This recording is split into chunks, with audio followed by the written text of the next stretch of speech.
Okay, good afternoon, one and all, and welcome back to the afternoon session, session number 2. It's very interesting session we have, chemical nature of nanoparticles. That is one of the key missing link in terms of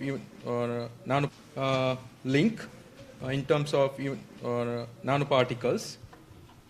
So we have a first speaker, Professor Roy Harrison, from University of Birmingham, UK, who will be talking about origins and associated chemical composition of nanoparticles. Yeah, Professor Roy, over to you. Thank you. Well, thank you very much, and thank you for the invitation to speak to this meeting, and good morning or good afternoon to you, depending on which part of the world you're in. May I have the next slide, please? This gives just a brief overview of the content. I'm going to talk about the major sources of nanoparticles. I will focus specifically on some work that we've done on diesel exhaust, and then move to new particle formation and bring this together with some atmospheric measurement data. Next slide, please. So the major sources of nanoparticles are primary emissions, and road traffic, other combustion sources and other high temperature sources are all important. And then we have secondary formation, which is generally through atmospheric oxidation processes, forming low volatility species, sulfates, oxidized organic compounds and other condensable molecules can contribute. So I will look at these in turn, starting with the primary emissions and some of the work that we've done on diesel exhaust. Next slide, please. This is now a slightly outdated inventory of primary sources of ultrafine particles in Europe produced by TNO. And that shows international shipping as being by far the major source. This is likely to reduce quite substantially because of the required reductions in the sulfur content of marine fuels. The second biggest source there is road transport, primarily diesel engines in Europe. And although we have a vehicle fleet that now is very largely equipped with diesel particle filters, we're finding that the number concentrations from road transport have not fallen nearly as fast as the black carbon. So there's some quite interesting findings there that we're about to publish. New paragraph. New slide, thank you. This slide shows Europe. You can see Scandinavia at the top. You can see the British Isles to the left of the picture, and this shows the spatial distribution of ultrafine particle emissions, and what you can see very clearly are the major cities, the major road links, but also the major shipping routes through the Baltic Sea, North Sea, English Channel, and round the coast of Spain and into the Mediterranean, very much highlighting the importance of shipping as a source, but also of roads and cities. Next slide, please. And we can learn a bit about the sources from the diurnal variations in particle number count. And particle number count is a very good surrogate for ultrafine particles or nanoparticles. The number count is dominated by the less than 100 nanometer fraction, typically accounting for 80 or 90% of the number count. And here we see in red the diurnal variation for Delhi. Green is that for Beijing, and the yellow and blue are respectively a roadside site and a background site in London. And this tells us a certain amount about the sources. In Delhi, we see a quite major peak associated with the morning rush hour, which we also see but less pronounced in London. And then in the evening, in Delhi.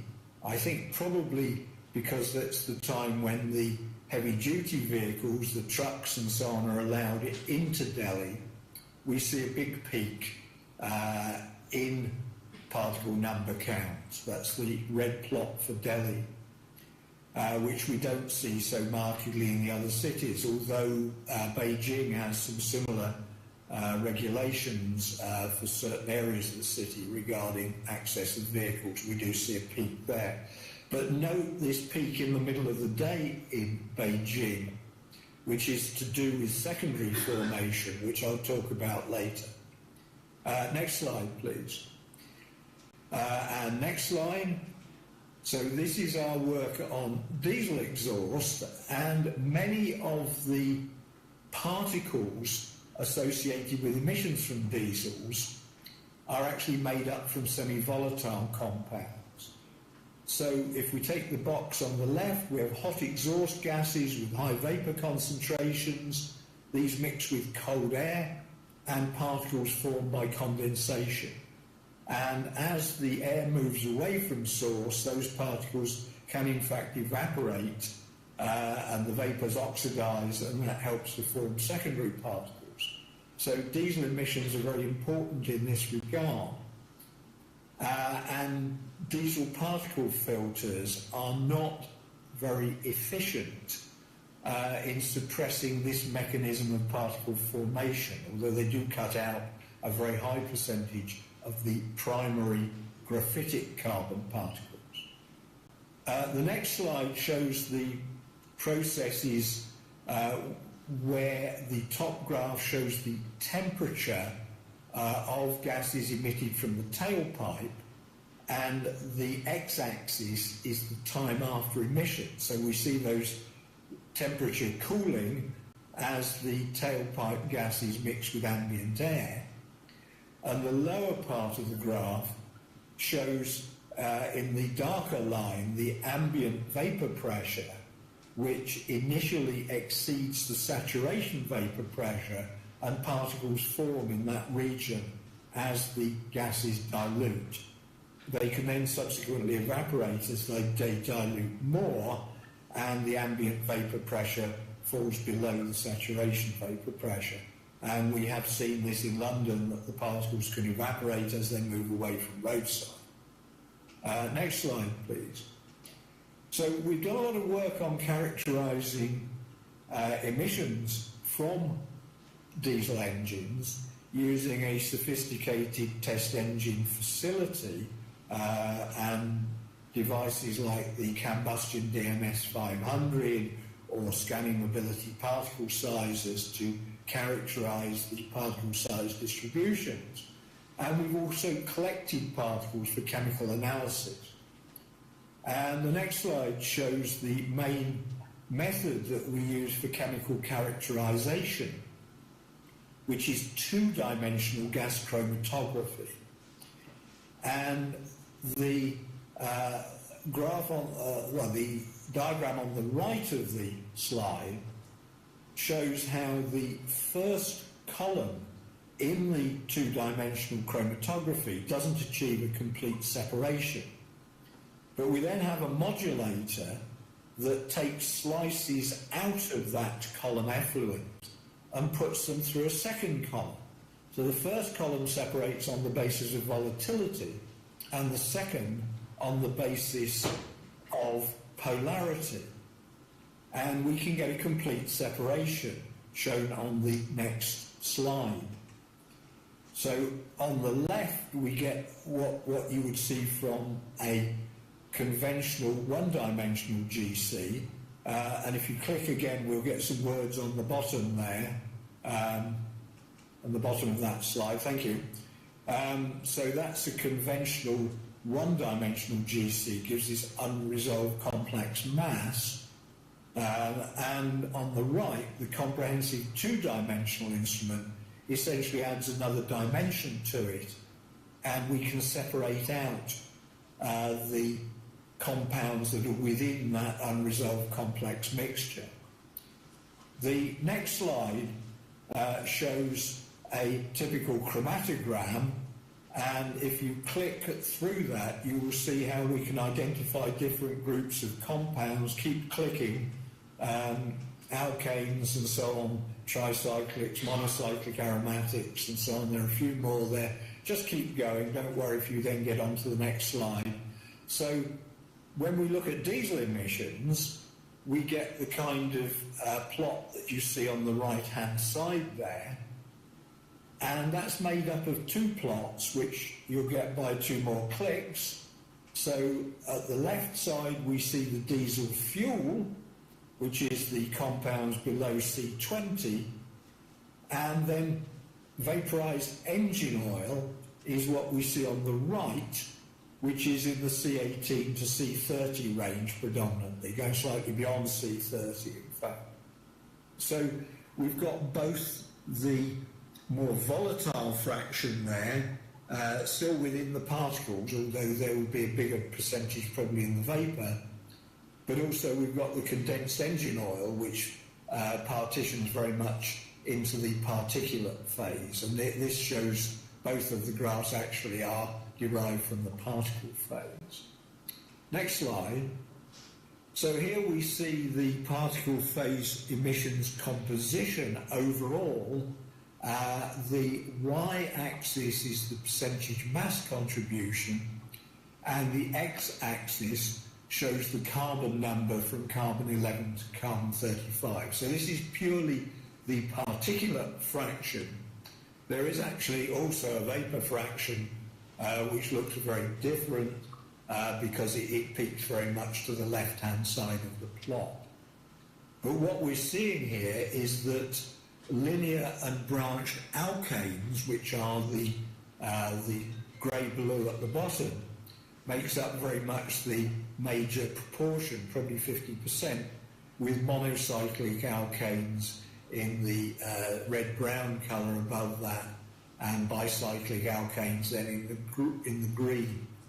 So these are components of the diesel fuel and of unburnt fuel and engine oil, which condense into the particulate phase. So that's what makes up a large proportion of the nanoparticles, those ones that condense after emission as the exhaust gases are diluted and cooled.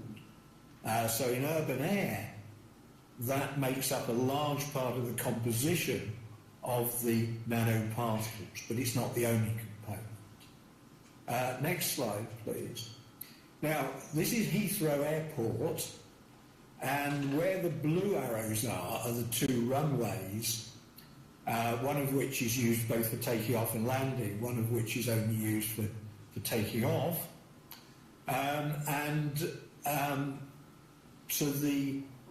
Just to the right and above the top arrow, you see LHR2, which is a monitoring station, and down to the bottom left, you see Oaks Road, which is another monitoring station. And in the next slide, we see, if you click first, we see the polar plot from LHR2, and this is for 15 nanometer particles. And you see it dominated by moderate wind speeds. The distance from the centre is representative of wind speed, and directions from the runway to the LHR2 site. The next click gives you the data from the Oaks Road site, which is the one to the bottom left. And again, we're seeing a large emission of 15 nanometer particles from the runways. And the next slide shows the size distributions. So the peaks to the left, the blue and the green, are Oaks Road and LHR2 particle size distributions, and the other graphs are Marylebone Road, North Kensington, and a rural site, Chilbolton in southern England, showing a quite different size distribution that's much more associated with diesel traffic. And we see that the aircraft are associated with very much smaller particles than the diesel engines. And this kind of study has been carried out in other cities. We see on the next slide,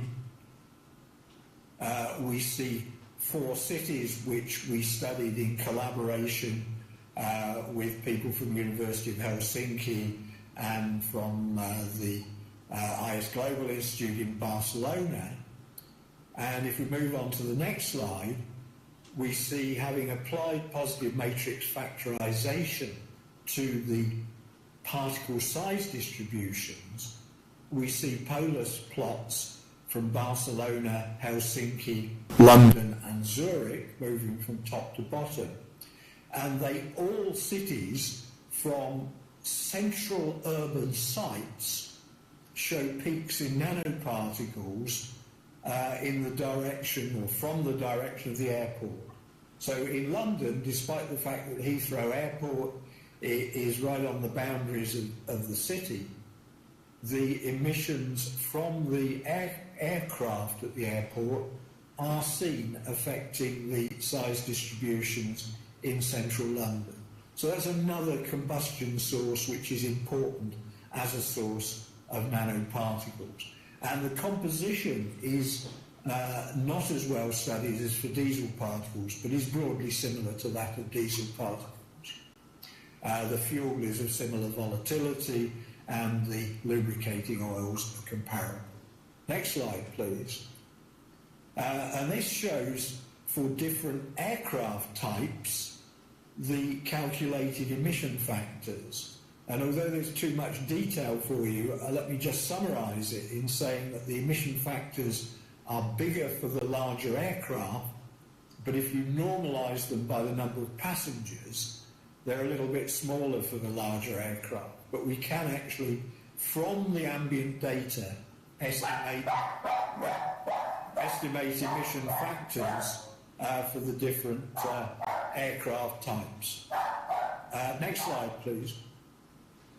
If we move on to secondary formation of particles, we work in polluted cities, Beijing on the left, right through to the Antarctic, and there's a surprising commonality in mechanisms of particle formation in those different environments.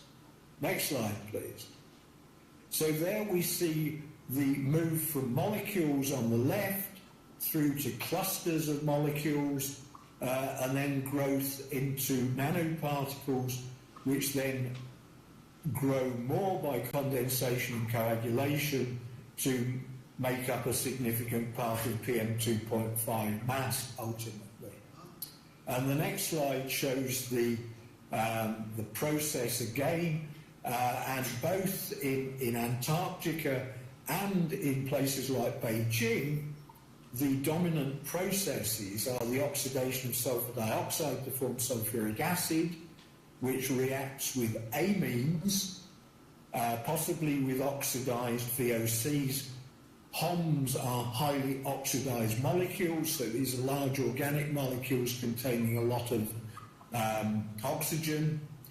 Those form clusters, so critical clusters about 1.5 nanometers. That will then grow into new particles, and that can continue to grow mainly by condensation of oxidized molecules to form cloud condensation nuclei. The next slide shows us that these processes are not important in all cities, although they do occur in most cities, but these are cities in Europe showing a diurnal variation in black carbon, representative largely of diesel emissions in those cities, in the black line, and the red line is the particle number count. And in the cities at the top, we're mostly seeing just the effect of traffic. But if we look at the city in the bottom left, the HU, that is Huelva in southern Spain, and we see this massive peak in particle number count in the middle of the day that's not associated with road traffic. And that's new particle formation by those processes we've just seen in the previous slide. So the next slide shows how we use a chemical ionization mass spectrometer to study these processes. and it requires a couple more clicks just to fill in the full detail. So we use nitric acid nitric acid vapour after the inlet in the ion source to attach to the organic molecules, which then allows us to identify them in the mass spectrometer. And this is a high-resolution mass spectrometer, and the next slide shows how the data are presented. So this is a plot on the y-axis of what we call the mass defect, which is the difference between the accurate mass and the integer mass. So for a carbon atom, that would be 0, but for a hydrogen atom, there's a positive mass defect, and we plot that against mass to charge ratio on the on the x-axis, and you can see on the right-hand plot the growth of amine sulfate complexes, which are getting bigger and bigger in terms of mass to charge ratio in the green there. And the big blob to the bottom left is actually sulfate, which is important in terms of initial mass, but on its own is not contributing a great deal until it reacts with ammonia to grow into the ammonia and amines to grow into the bigger mass particles, which then form the clusters. Next slide. That shows the organic species in volatility classes. So UL-VOC is ultra-low volatility, going through to VOC. So this is the vapor phase, and the ultra-low and extremely low, the EL-VOC, and to a small extent the LVOCs, condense onto the sulfate amine nuclei to form the larger species of particles and go on to grow into nanoparticles. And if we look at the next slide, we get a breakdown of concentration of species, and again this is still the vapor phase, as a function of the log of saturation vapor pressure. And the species to the left of that plot, which are those with the higher carbon numbers, will condense into nanoparticles. So there's a lot of oxidized organic matter within the nanoparticles. And in the next slide, we see from a numerical model that we put that distribution of volatilities into, we see the makeup of 1 to 3 nanometer particles in the left-hand bar, 3 to 7 in the middle, and 7 to 25 on the right. At the bottom, the light green labelled other is mainly sulfate and amine and ammonia species. Above that is the ultra-low oxidized VOC compounds, the ultra-low volatility. Above that, the blue, the extremely low volatility, and above that, the LVOC, the low volatility compounds. So those oxidation processes of organics are critical to providing the mass that then grows into these nanoparticles that we see.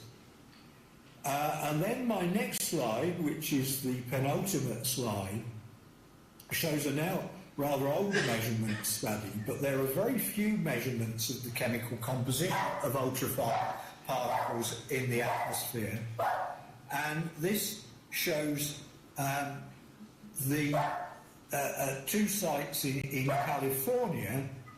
It shows that organic compounds make up the biggest proportion of ultrafine particle mass. That's the top line there, 67%, 62% at the 2 sites.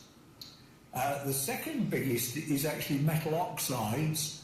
That's probably mainly trace elements, impurities in fuels, but also possibly metallurgical plants, these high temperature emissions from industrial activities will form nanoparticulate metals. But then the next biggest, at 8.6% and 12%, is sulfate. And that again very much confirms that we've got this mixture of primary and secondary components. The organic compounds are contributed both by the primary emissions and the oxidized organics in the secondaries, and the sulfate obviously is secondary formation. So we see those sources dominating the composition.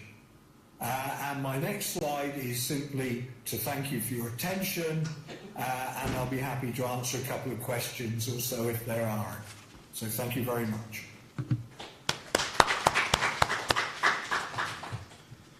Thank you, Professor Roy. It was an excellent talk. We have a time for a couple of quick questions.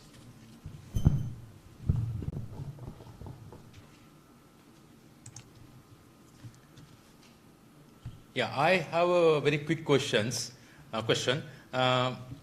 From the point of view of nanoparticles, especially they can be, for example, vehicle emissions, they can be as small as 7 nanometer or 8 nanometer.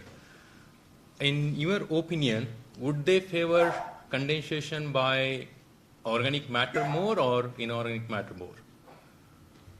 And so why? I missed the latter part of the question. Could you pose that again, please? These nanoparticles from vehicular exhaust, would they favor condensation by organic matter or inorganic matter? It all depends.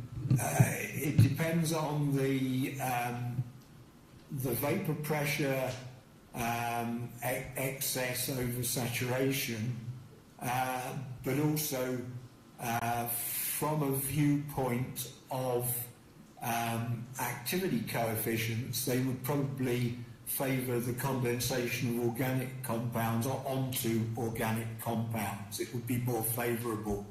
But if there was a very big excess vapor pressure of inorganics, then they wouldn't be too fussy about where they condense, and they could also condense on traffic-generated nanoparticles.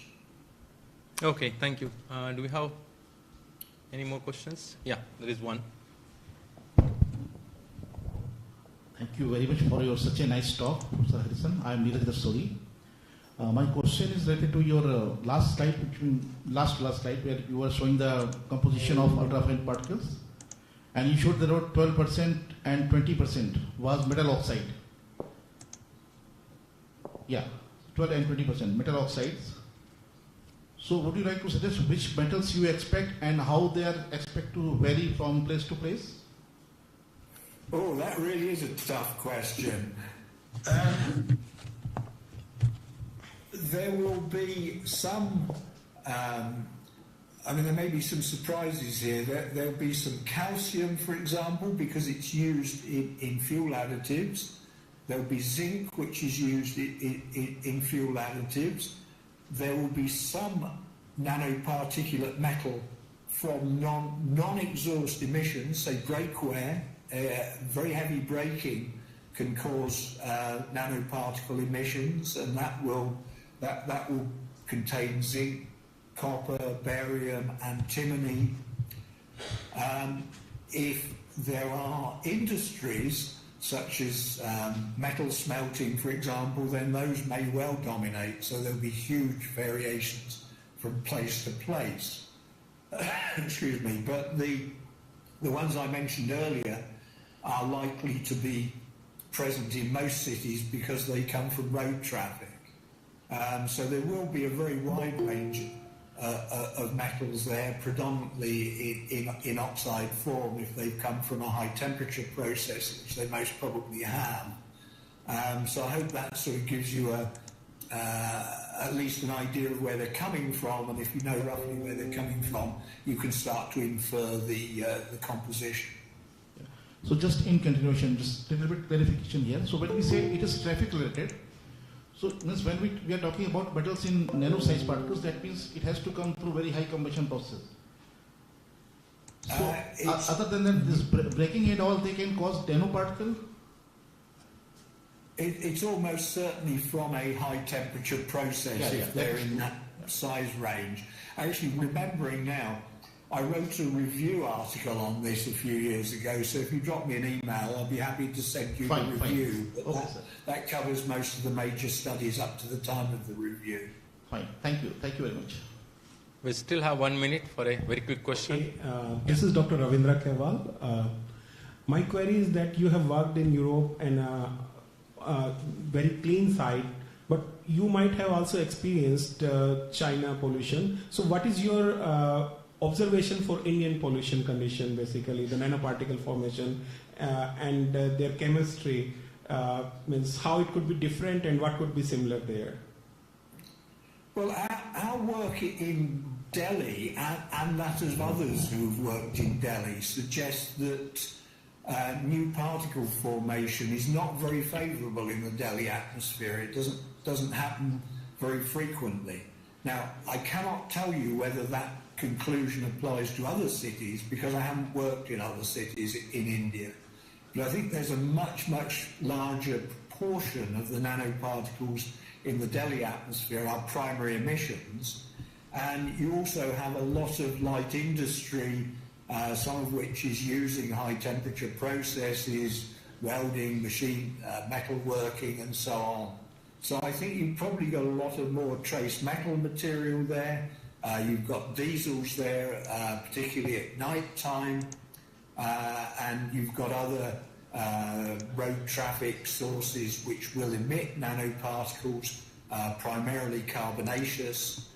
So you've got a very complex mixture there that I think would be a wonderful environment to do more research within. Okay, yeah, thank you, Professor Roy. Let's thank Professor Roy once again for an excellent talk. Thank you so much, Professor Roy. That's a pleasure. Bye-bye. Bye. Right, Claudia is there. Hi, Claudia. You are muted. Yes, now Yeah. I notice. Good morning, good afternoon. Yeah, good afternoon. Can you try sharing your presentation? Mm-hmm.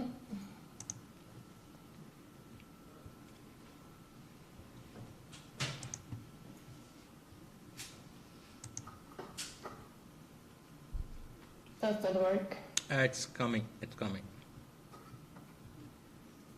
Yep, excellent. Okay, can you make it full screen?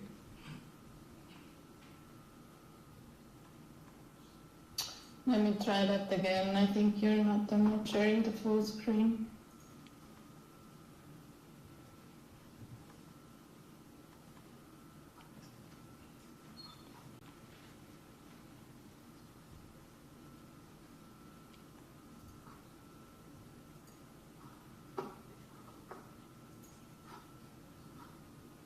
How is that now? Does that work?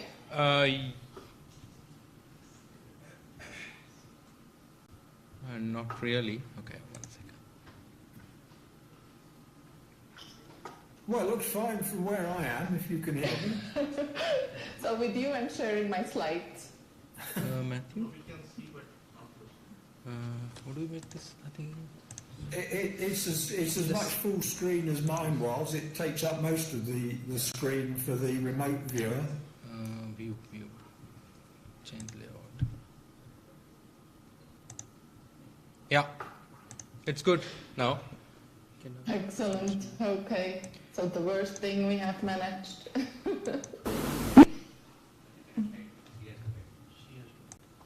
Oh, okay. Can you hide stop sharing? Yeah, I can try that as well. Good. Okay, so our next speaker is Professor Claudia Moore from PSI Switzerland. She'll be talking about field studies of particle composition and growth using advanced AMS.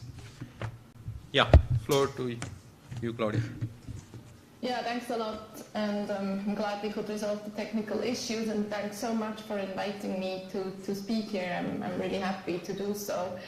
I also kind of added a second title slide just to kind of highlight a bit that the work that I'm doing here is mostly from where I was at Stockholm University, so I changed to PSI very recently, a month ago. So the work I show here is mostly from my time at Stockholm, and of course there's also a lot of colleagues and co-workers involved in all the slides that I will be showing, and I'll try to highlight their contributions as we go along.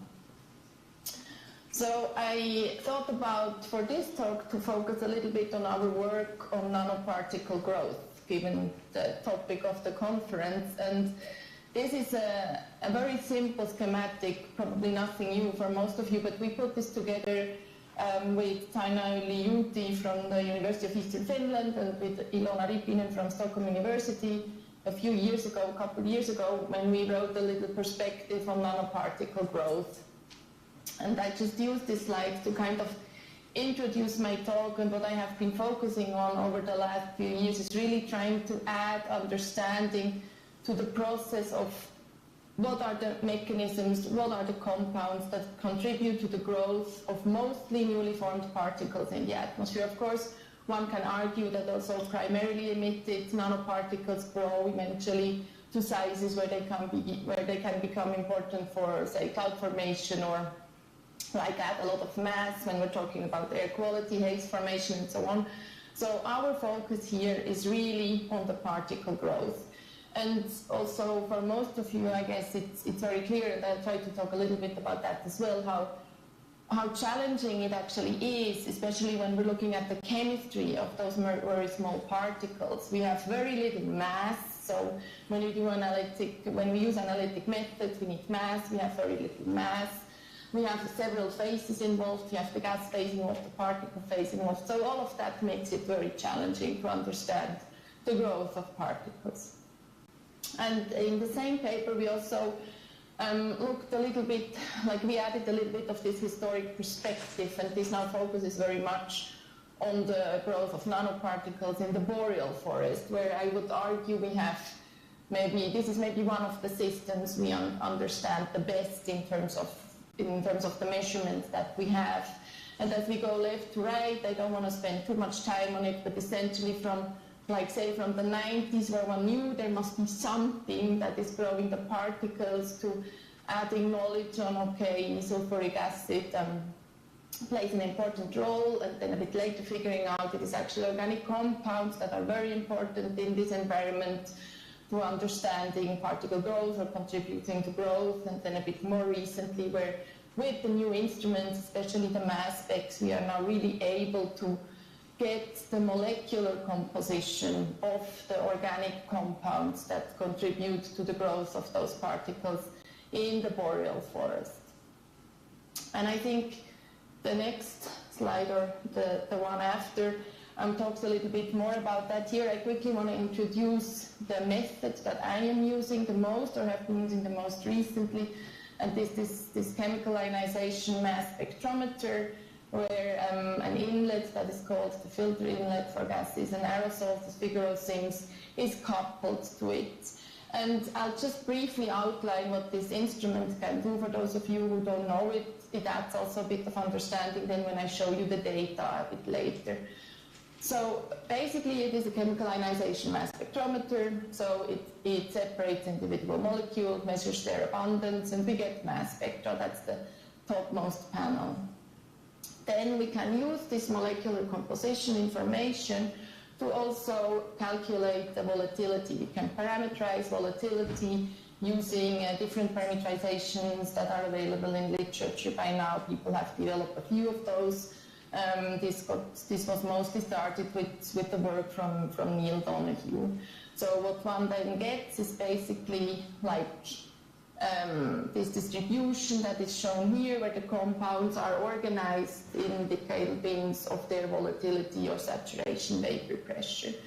And then with the Figaro, and that is maybe a bit the specialty, we can kind of semi in parallel measure the gas phase and the particle phase. And the particles are measured by depositing them on a filter and then evaporating them. And from the evaporation profile, which is shown here by this Tmax, so the maximum absorption temperature, we can also get a bit of a handle on the volatility. And here the compounds that were measured are mapped on this number of oxygen, number of carbon atoms. So this is one of the instruments that I have been using the most. And when this one is used in combination with other mass spectrometers, so with chemical ionization, we are selective, so we might want to add different instruments together to be able to measure the full suite of compounds that are in a certain place. Then one can actually get to an overview like this. This is a very recent paper from Wei Wang, where she used a suite of chemical ionization mass spectrometers in the boreal forest to really get the full picture of the gases, of the vapors that are around from the VOCs directly emitted to all the oxidation products. And this is then shown here. So we have on the y-axis the oxygen to carbon ratio of the compounds. We have on the x-axis again this log of the saturation vapor pressure, and then in the different colors in the background the different categories of volatilities, from the highest volatilities, the volatile organic compounds, all the way to the lowest volatilities, the ultra-low volatile organic compounds. So one can see how we are now able to really map the whole suite of compounds. And of course, if we now go back to the topic of nanoparticle growth or particle growth, it's like the lower in volatility we go, the more likely compounds will condense and contribute to growth. At the same time, those very low volatile compounds are usually also only around in very low concentrations, whereas as we go to the semi-volatile, intermediate volatile organic compounds, is also shown here in the pie chart, their abundance becomes much more, much higher. So then the question is, which are the compounds essentially that then ultimately contribute to the growth? Where are they in the spectrum of volatility? This is what we want to look at. And I'm showing you a bit an older work of mine by now already. So we did that a few years back by now, but I think it's still a good introduction to also a bit more recent work that I will be showing you.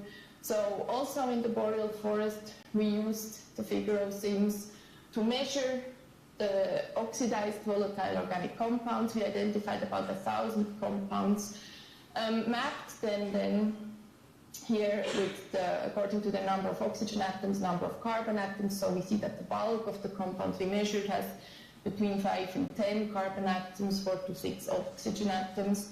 And then again, we used the parameterization, again the one based on the one from the atomic view, to come up with the volatility distribution. So we grouped the compounds according to their volatility, the gas phase compounds, and then you can see that it goes from the semi-volatile compounds all the way to the extremely low volatile organic compounds. And this is what we used, and now again this goes back to this complexity that I mentioned in the beginning. Now we measured the vapors, right? But then to understand what those vapors do and how they end up in the particle phase, what they do there, it's very helpful to combine the measurements also with the process model framework. So here we used, or I should say my colleague Naomi Yuti, she used this MAPNOT, this model for acid-base chemistry in nanoparticle growth. So it looks at the dynamics of condensation and then also to some extent at particle phase chemistry. So the size and the size of the particles goes in there, and then also this vapor pressure distribution. And then what the model puts out are particle growth rates as a fraction of dry mass increase for each bin. And this is what we got then. So you can see here the measured size distribution on the left-hand side with different model runs put on top. And you can see that we got quite an okay closure between the measured and the modeled evolution of the size distribution, or the measured and the model growth rate, using our vapors as input. So with that, we can conclude that more or less with the vapors that we measure from the semi-volatile to the low volatile range, we can explain particle growth in this boreal forest environment. And so what this graph here shows, also the model output then in terms of which are the groups of organics and sulfuric acid and ammonia that contribute to the growth at the different diameters of the particles. and also their average molecular formula to get a bit an idea of what are the compounds that contribute. And of course, it's highly dominated by monomer oxidation products.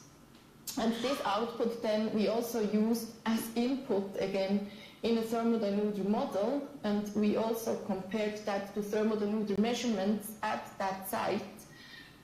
So we looked at this comparison between the modeled and the measured volume fraction remaining after thermodynamic, just to get a bit of a kind of confirmation that what the model output is in terms of the nanoparticle chemical composition can also be confirmed in another way by a measurement. So from this we could kind of conclude that with our measurements and the model we can explain nanoparticle growth quite well in the boreal forest. And what we are doing now is to bring the same setup or the same method to a totally different environment, and that's the Chacaltaya Global Atmosphere Watch Station. It is the world's highest atmospheric composition monitoring station in the Bolivian Andes. It's 5,240 meters above sea level, and also there, like, new particle formation is very regularly observed, especially in the spring months, so in May. And of course there we have a very different environment from the boreal forest, so we are very high up in the Andes. And what is shown here in this kind of overview that we published very recently is that we are impacted by many, many different air masses. So we can have air masses from the Amazon, from the Pacific Ocean, also influence from the nearby city of El Alto La Paz. All of this adds to the mix of compounds that we measure in this environment, and that can ultimately contribute to the vapors that are around, to the composition of the particles, and so on. And of course we also have a bit this interplay between being in the free troposphere and between being influenced by the boundary layer and the pollution. So in a way this is a very complex place to also try to study and understand the growth of the particles that are formed there very regularly.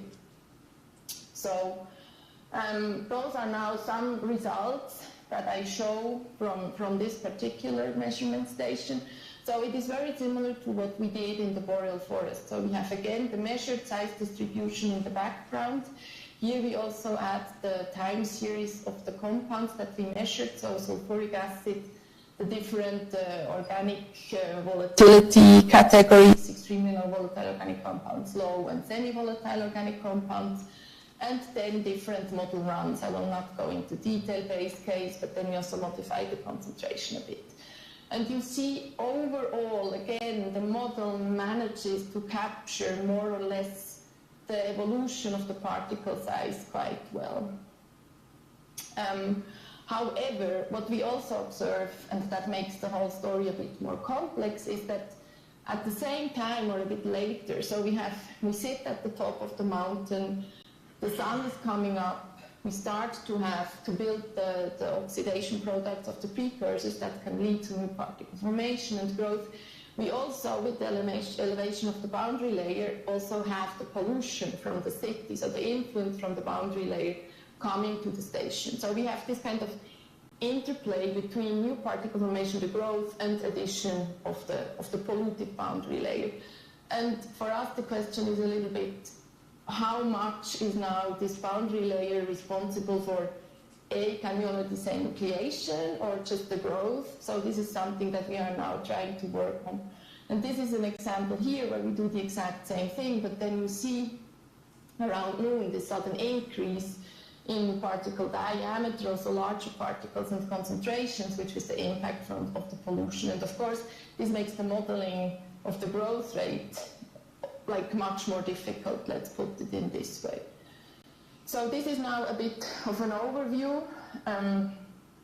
Again, like on the left-hand side, you see again the modeled growth rates for all the cases in Chacaltaya.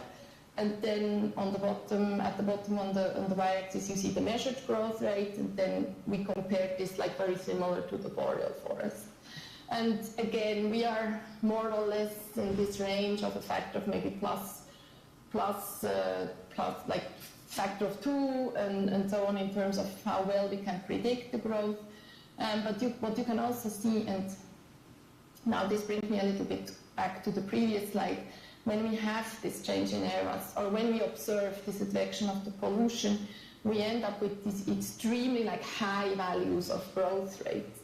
And what we are currently trying to understand is if we can really talk about the growth rate here, or is it more that we just also add a lot more large particles and more pollution to the whole system. So what we are currently working on is maybe separating a bit the data sets into growth rates when we don't have this clear kind of change in air mass or this increase in pollution, and when we do have it, to try to understand the mechanisms there. Interesting for us is then that when we look again, so this is, if you think back, this is also what we did for the boreal forest. The model basically tells us what are the compounds that contribute to the, essentially to the size or the mass of the 40 nanometer particle. So here are the mass fractions, and this is now a time axis at the bottom. So you can see the different cases over the period of April-May for Chakaltaya. You can see that we have a lot of organics like in the boreal forest, but then also these periods where suddenly sulfuric acid becomes very, very important. And this was really interesting for us because this is actually when we have high volcanic emissions in the region that are transported within through the free troposphere, mostly impacting the station. So that is also kind of check for us that the model actually works, and interestingly that we seem to have this interplay between organic compounds of natural or anthropogenic sources and then the sulfuric acid from the volcanic emissions contributing to particle growth. And maybe as a last sentence, I didn't put this in here now, but we have also, together with Sachin's group, Suniti is the first author, have just published a paper in HTO Science which looks at the particle growth in Delhi at night time. And interestingly there, in comparison to this study, is really that there it's completely different, where we see that the growth of particles is due to biomass burning vapors condensing. So I think we're slowly starting to get a bit of an understanding for different regions, which are the compounds contributing to nanoparticle growth, which make them then ultimately important for climate and air quality effects. So to summarize, basically that's the sentence I just said, that we need to understand the growth of uniform particles to also get the handle on their air quality and climate effects. And what we have been doing now is to combine mass spectrometric measurements in different places of the world, gas phase measurements, derive their volatility, and then combine that with the growth model. And overall, I think in the boreal forest we can simulate the growth rather well. We understand it well due to both the measurements and also a bit more the uniform nature of the region, whereas when we are at high altitudes where we are impacted by various air masses, it is a bit more complex and requires a lot more understanding also of the dynamics. And there we see that we have organic vapors and sulfuric acid present to grow the particles. And I think with that I'm at the end. Thanks a lot to all the people who contributed and for inviting me and for listening. Thanks so much. Thank you. Thank you, Claudia. We have time for questions, 4 minutes. Yeah, we can have a couple of them.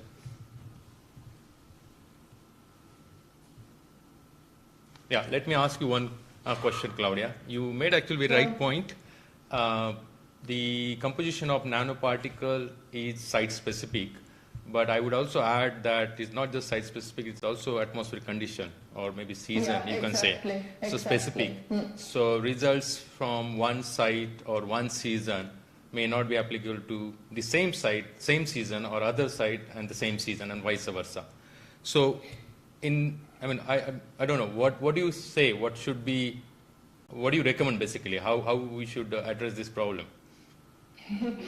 Do we have unlimited resources or not? No, but I think it is emerging that we just need more and more long-term measurements. I think, they need a lot of resources, both in terms of personnel and money. But I think, as you say, like for these studies now, because we were interested in nanoparticle growth, we would go during the seasons when you have maybe high intensity of new particle formation. But of course, yeah, that biases your measurements very much. And I think, especially if we talk maybe about urban new particle formation and growth, I think I think we need long-term measurements. There is no way around it, where you can really get, like, in important places, say, that are maybe representative of a certain source region or of a certain area, that you get the seasonal cycle. I don't think there's any other way. Yeah, let's say, I mean, of course we have very limited resources.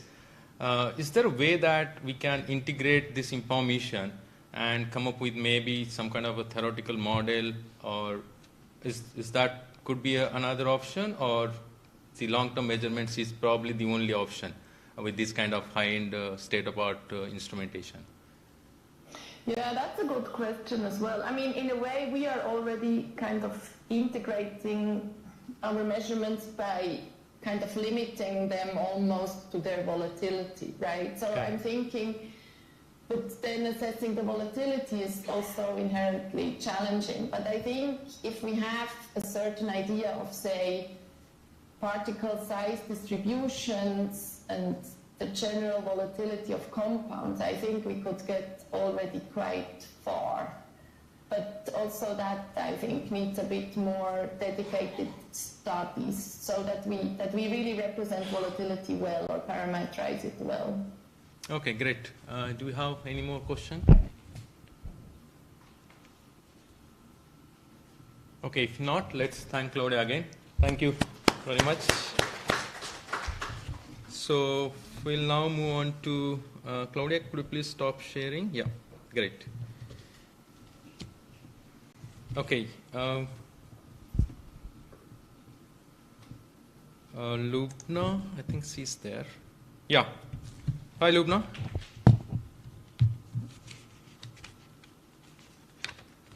Yeah, could you please share your screen?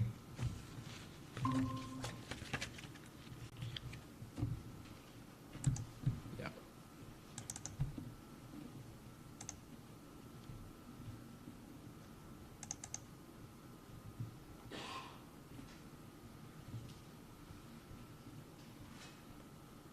Can you please make it full screen?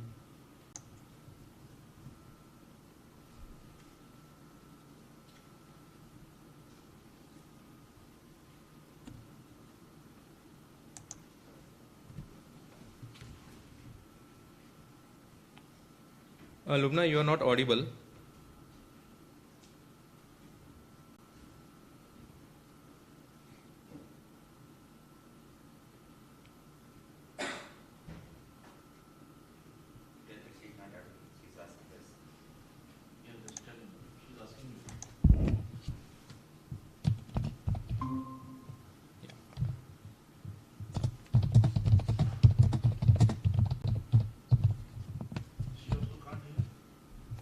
Lubna, can you hear me?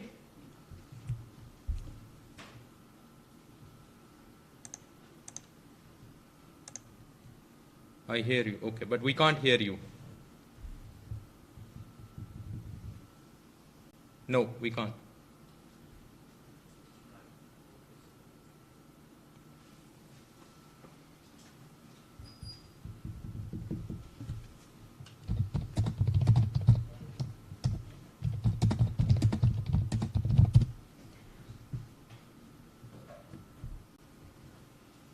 I think she has, okay, she's rejoining probably.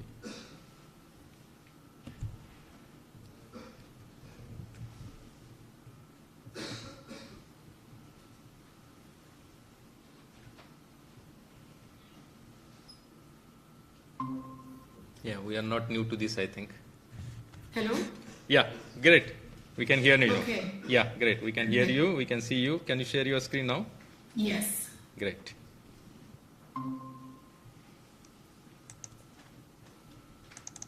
Yep. Up. Perfect. Okay. So, Hold on. Okay, right. So, Our next speaker is Dr. Lubna Dada, PSI Switzerland. She will be talking, her title of the talk is very exciting, Simulating New Particle Formation in the 26.1 meter cube cloud chamber. So, right, over to you, Lubna.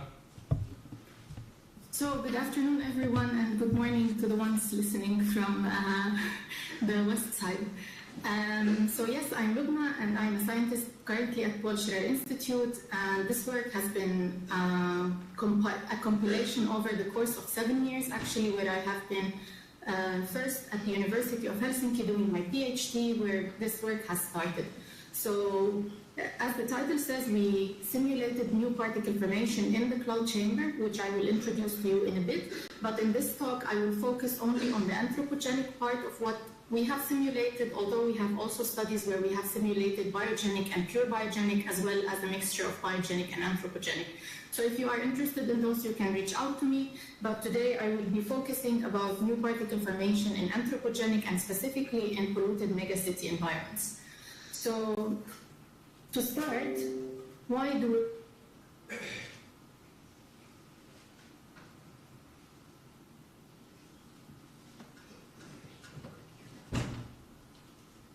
particles abruptly in the atmosphere, whether from anthropogenic or biogenic vapors, as you can see in the center of the screen. Okay, nice, you can see my cursor. And the initial clusters are formed between 0.8 and 1.5 nanometer in size in the presence of sunlight mostly, where oxidation happens and the molecules become heavy. And this is where the competition starts between the growth or the losses. So if these particles or these clusters are not lucky enough, they will be lost to the available sinks in the atmosphere, whether it's deposition, coagulation, or even rain in terms of wet deposition. In other cases, when these particles or initial clusters are lucky enough, more vapors will condense on their surfaces, growing them further to form what we know as an atmospheric banana. So, why do we study this phenomenon? We have found that in urban environments, such a phenomenon contributes to a large particle number, whether in the cluster mode, which is the sub-3 nanometer, or in the nucleation mode, which is between 3 and 25 nanometer, the Aitken mode, and the accumulation mode do not contribute, and they are the ones that mostly form the condensation sink, which eats up the particles present in the atmosphere. So what you see on this slide is to the left is what we see in Beijing, which is on new particle formation event days compared to haze days. We have up to 15 times more particles in the atmosphere compared to the days where we don't see any new particle formation events, specifically in the smaller size ranges. This phenomenon is also observed in India, and here I show a slide from Hyderabad, and I thank the colleagues for providing this slide, where we see also an increase in particle concentration in all modes on days where new particle formation events occur compared to the days where no new particle formation events have occurred. So while this is in Hyderabad, there's a similar observation in New Delhi. If you're interested, you can speak to Shazab Kani. I think he is available in the audience with you. To continue, we want to know where these particles come from in megacities, where we can say that they defy all rules of atmospheric chemistry due to the increased condensation sink available. So how do these particles still form, although there is a lot of pre-existing particles that eat up the gases that form the particles and the small particles themselves? So here again, I show two distinct locations in megacities where we can see that sulfuric acid drives the particle formation. So what I show here is a plot on the left from Beijing with the sulfuric acid concentration on the x-axis and the particle formation rate of the 1.5 nanometer particles. And you can see a very nice correlation with sulfuric acid, which is known to be the #1 vapor for new particle formation in the boundary layer. And a similar observation is also observed in Hyderabad by colleagues, where we also see that the particle formation rate increases with sulfuric acid. So the particles that are darker in shade here are the ones with lower sulfuric acid concentration compared to the ones here with a higher formation rate and higher sulfuric acid concentration. Okay, so the particles are formed in the presence of sulfuric acid and with the help of stabilizing vapors such as amines and ammonia. But what grows the particles further is organic vapors. So it's very nice that Claudia had the talk right before me to introduce the different volatility of of organic compounds. So this might look like a little bit complicated plot, but what we can see here is that we compared two different size ranges. So the yellow bars are the ones where the particle sizes did not exceed 30 nanometers in Beijing, and the blue bars are when the particles exceeded 30 nanometers in size. So this is the difference between a new particle formation events which grow and the ones which do not exceed 30 nanometers. And what we see here is that the particles that exceed 30 nanometer are on average higher concentration in all different volatilities of organic compounds. So what this tells us is that the organic vapors do play a role in particle growth.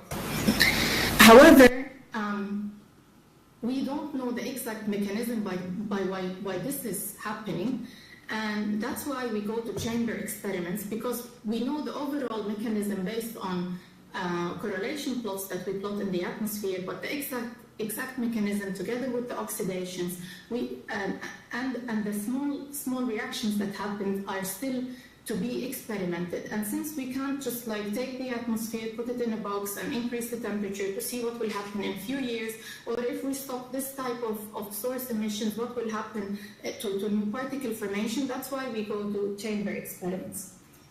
So I will here introduce the cloud experiment, which is what you can see here is a 26.1 meter cube electro-polished, super clean chamber located at CERN, so the European Center for Nuclear Research in Geneva in Switzerland. So what you can see here on the left side is the chamber itself, and you can see the set of mass spectrometers surrounding it, which exceeds 6 in the most recent campaign. And besides mass spectrometers, we have particle number measurements, gas phase concentration, and so on. The chamber is super clean, which enables us to control the gases that go in.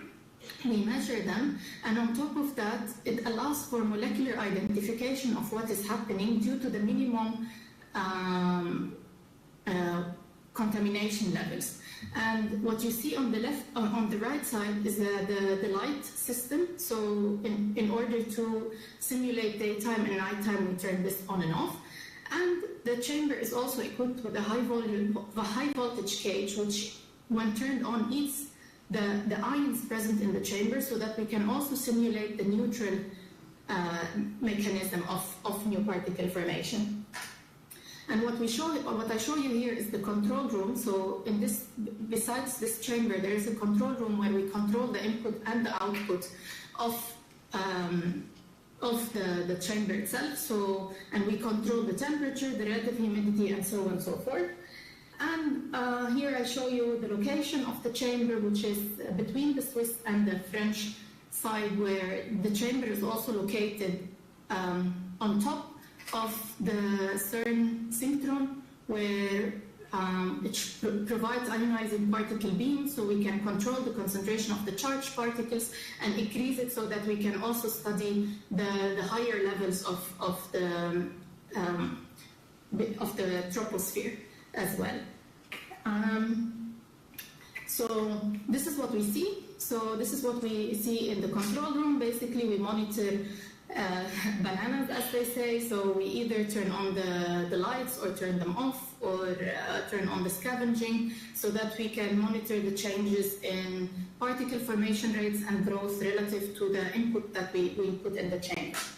But before we do any of this, we need to make sure that what we measure in the chamber is comparable to what we measure in the atmosphere. And since it's not one-to-one and we don't have the same meteorological conditions, we need to provide a procedure by which the parameters that we derive from the chamber itself can be applied, also compared directly to the atmosphere. And that's why we came up with this standard procedure, which allows for the determination of the parameters such as particle formation and growth from different atmospheric chambers. So this is how we make sure that what we get in the chamber is comparable directly to the atmosphere. So I will start with some of the results we got from cloud. And so here I show you a plot where we looked at the particle formation in urban atmosphere. The x-axis is the concentration of sulfuric acid, and the y-axis is the particle formation at 1.7.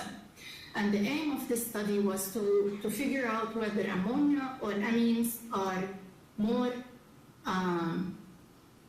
active in forming particles. So now if we compare the dark blue with the light blue, the difference is the addition of ammonia only for the dark blue and the addition of additionally dimethylamine. And you can see a 2 order of magnitude change between the dark blue line and the light blue line. The other observation that we see here is that the triangles compared to the dark blue line are higher, and this is because of the addition of organics. While if we compare the light blue line compared to the addition of organics, I'm not sure you can see this, but here you can see my mouse. Okay, so now if we compare the dark filled points with the non-filled ones, we don't see really an increase. So the addition of organics, where these these filled points, compared to the ones that are not filled, there is not so much of a difference. And this shows that organic vapors do not contribute much to the particle formation in the presence of dimethylamine, but do contribute almost 1 order of magnitude when dimethylamine is not present. So this experiments were at 278 Kelvin, and now we look at what happens when we change the when we increase the temperature. So what we see is an overall drop in the particle formation rate for the entire system, and you can see that now the points that we have are falling on the same as the atmospheric observations, which are the points in the background. So our experiments are atmospherically relevant and replicate what is happening in the atmosphere. So again, what we see here is that in the presence of dimethylamine, the organics do not really contribute much to the formation rate, and the same observation is in the presence of only ammonia, where organics do contribute to the growth. So if we want to put this in a simplistic view, let's look only at the blue points here. What we see is that in the presence of only sulfuric acid and ammonia, in case we add organics, we are now here, so there is an increase of almost 1 order of magnitude in the particle formation rate if we add only organics without dimethylamine. Now if we add dimethylamine to the system of sulfuric acid and ammonia, we have a 2 to 3 orders of magnitude increase in the particle formation rate, and the addition of organics is only incremental. Okay, so organics do play a minimum role in particle formation in the presence of TMA, but we're only speaking about the 1.7 nanometer particles. So what happens later is the following. So this might look like a very complicated plot, but I only want you to take one thing out of it, is the fraction of, or like the organic fraction of the growth. So how much of the growth of the particles, which reached up to 3.2 nanometer in this case, is from organic vapors. And what we see here is that up to 80% of the growth is driven by organic vapors. So it's not sulfuric acid, it's not ammonia. 80% of it is of organic nature. So this is what happens in megacities, that particles are formed from sulfuric acid, ammonia plus TMA, and they are grown by organic vapors. But what else grows the particles in urban locations? In a recent study, we found that the addition of nitric acid and ammonia vapors can condense on the aerosol particles and grow them up to 100 times faster than previously seen. So in this recent study where we simulated the atmosphere at 5 degrees and at minus 10 degrees C, with the addition of nitric acid to a sulfuric acid ammonia system, we see an increase of up to 100 times faster growth rate than compared to a system where no nitric acid is observed. And now we go from the boundary layer to the upper troposphere, and we simulate here also a similar system where we have in the x-axis the ammonia concentration instead of sulfuric acid concentration as previously shown, and on the y-axis we show the particle formation rate. And here what we want to show you is that the red line is only sulfuric acid ammonia, and this black point is only nitric acid ammonia. But now when we add the mixture all together as sulfuric acid, ammonia plus nitric acid, we observe a much higher particle formation rate than either of the systems separately. So we show the synergistic role of the sulfuric acid, ammonia, nitric acid system, and this shaded area here simulates the Asian monsoon upper troposphere. So what creates smog and grows the particle further is expected to be a mixture of these three gases. Okay? And in our most recent study, we show that also particles, or let's say if we don't want to call it growth, let's say the increase in the overall diameter mode of the particles increases also in New Delhi in this recent study by Suniti Mishra that was published a couple of days ago. We show that the growth rate of the bigger particles, which are around 100 up to 100 nanometer in size, is higher than other locations compared to whether it's urban, polluted, rural, or remote locations. And if you're interested in this study, you can listen to Professor Tripathi today at 4 o'clock on what happens in the nighttime in Delhi. So maybe too much information, but these are the main things to take from this talk. So first of all, the chamber experiments do allow us for replicating the atmosphere and having a detailed molecular and chemical study of understanding what happens in the atmosphere in terms of new particles and growth. And the sulfuric acid is the main driver of new particle formation in urban environments, in addition to amines and ammonia, while dimethylamine enhances the particle formation rates compared to ammonia alone. Decreased temperatures do favor particle formation, and that anthropogenic vapors enhance particle formation rates and participate in up to 80% of the particle growth beyond 1.7 nanometer. And in the presence of nitric acids, the particles are capable of growing 100 times faster than in the absence of nitric acid. And finally, that sulfuric acid, nitric acid, and ammonia vapors together synergistically produce much higher formation rates than the combination of the other two, of any of the other two compounds, causing smog in cold temperatures around polluted megacities. And with that, I am ready to take your questions. Yeah, thank you, Lubna. Yeah, we have plenty of time for questions.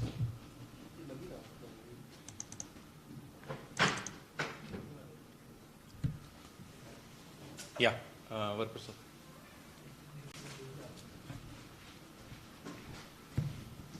Hi, Lutna. Thanks for a nice talk. Antti Varinen from Finnish Met Institute. Can you tell us what are the sources of DMA in environment? Yes. Okay, so most of the DMA comes from agriculture. So basically, we call it husbandry, which means agriculture, but which involves also animal agriculture, so not only like grass and field agriculture, but also we found that dimethylamine, at least in Beijing, comes also from traffic. So certain engines do produce dimethylamine.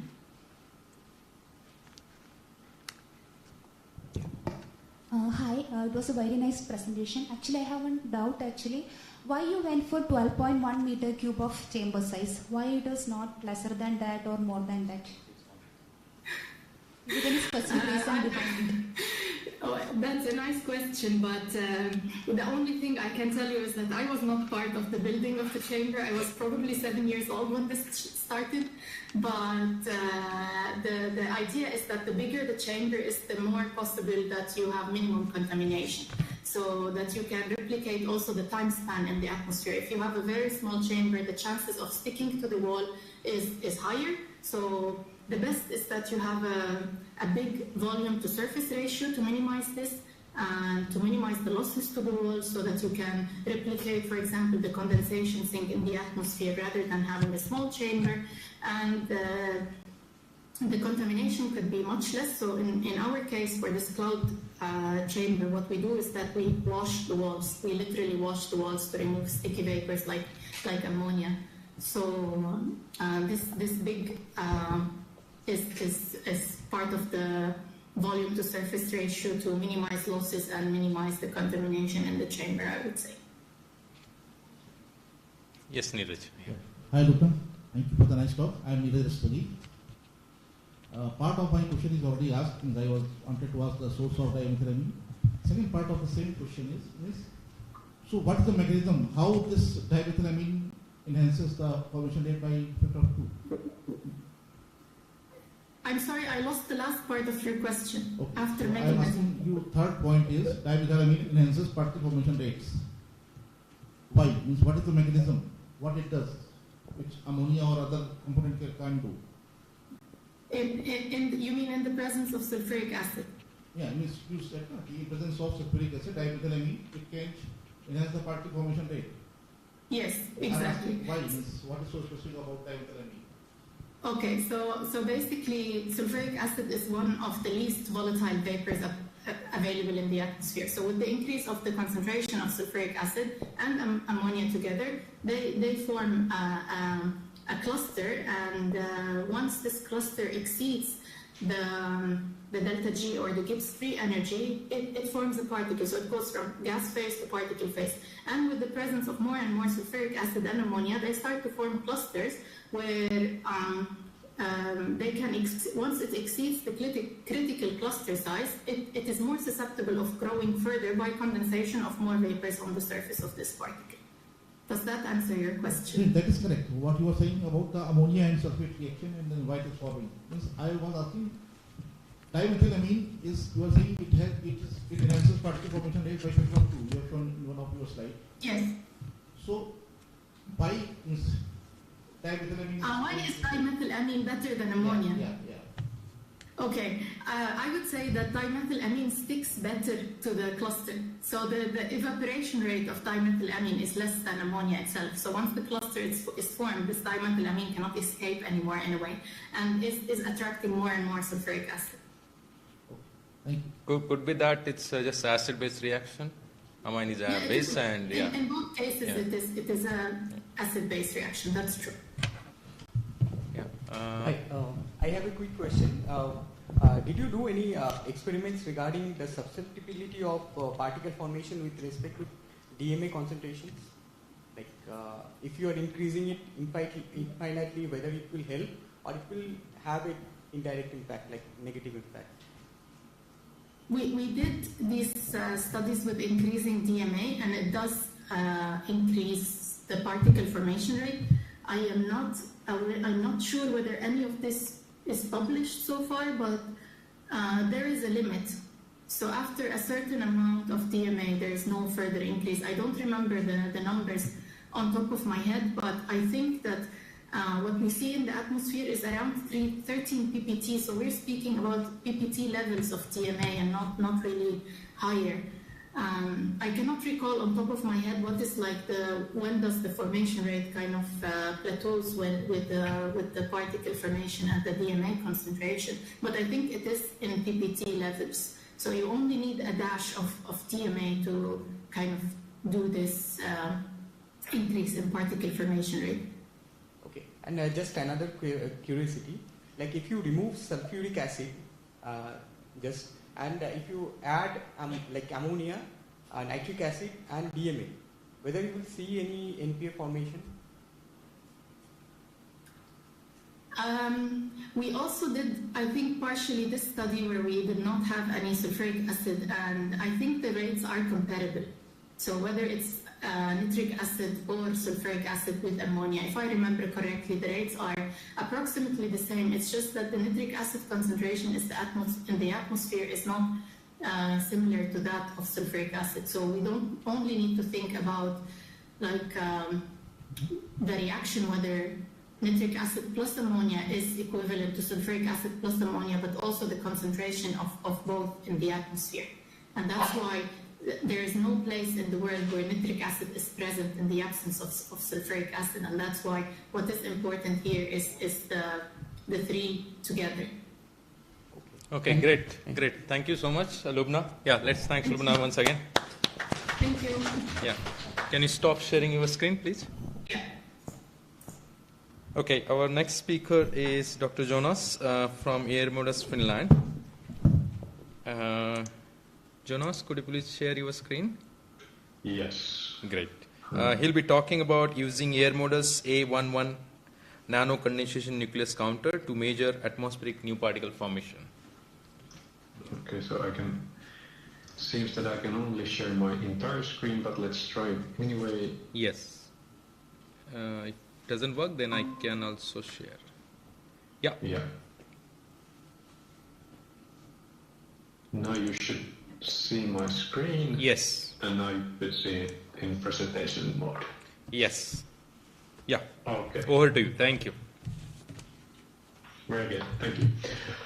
So thank you for the organizers for giving me this opportunity to have a presentation in this seminar or event. Today I will be introducing you the Airmodus A11 NCNC and how it can be used to measure atmospheric new particle formation. So I am also starting with the plot that you've seen already. So this originates from Professor Katriana Lehtipalo's figure, showing very nicely the different size scales of nucleation from gas phase to particulate phase. As a challenge for instrument technology, of course, the size range, size where molecules can form critical clusters that can further grow to nucleation mode and onwards is in the range of 1 to 2 nanometers. So the detection efficiency of the instrument needs to be in that size range. Also, in that size range, diffusional losses in the sampling lines inside the instrument itself can be rather high. So the instrument design needs to take this into account.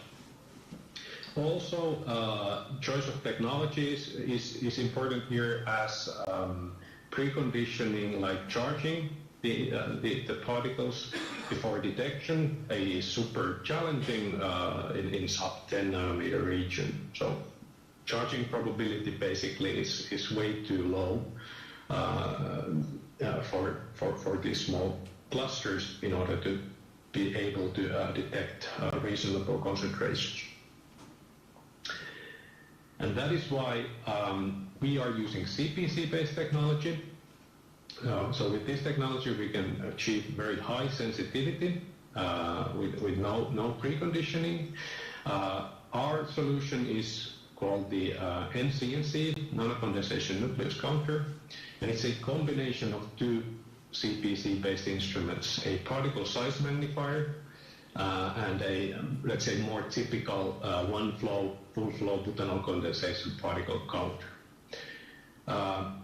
This combination has already been used mainly in atmospheric measurements, also in different fields, more than 10 years.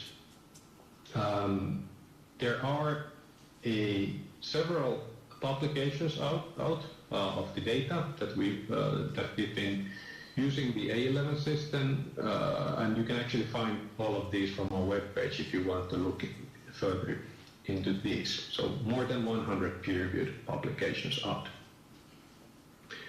So today I will be mostly concentrating on the particle size magnifier part of this system, as this makes it possible to activate and detect those very smallest clusters and particles.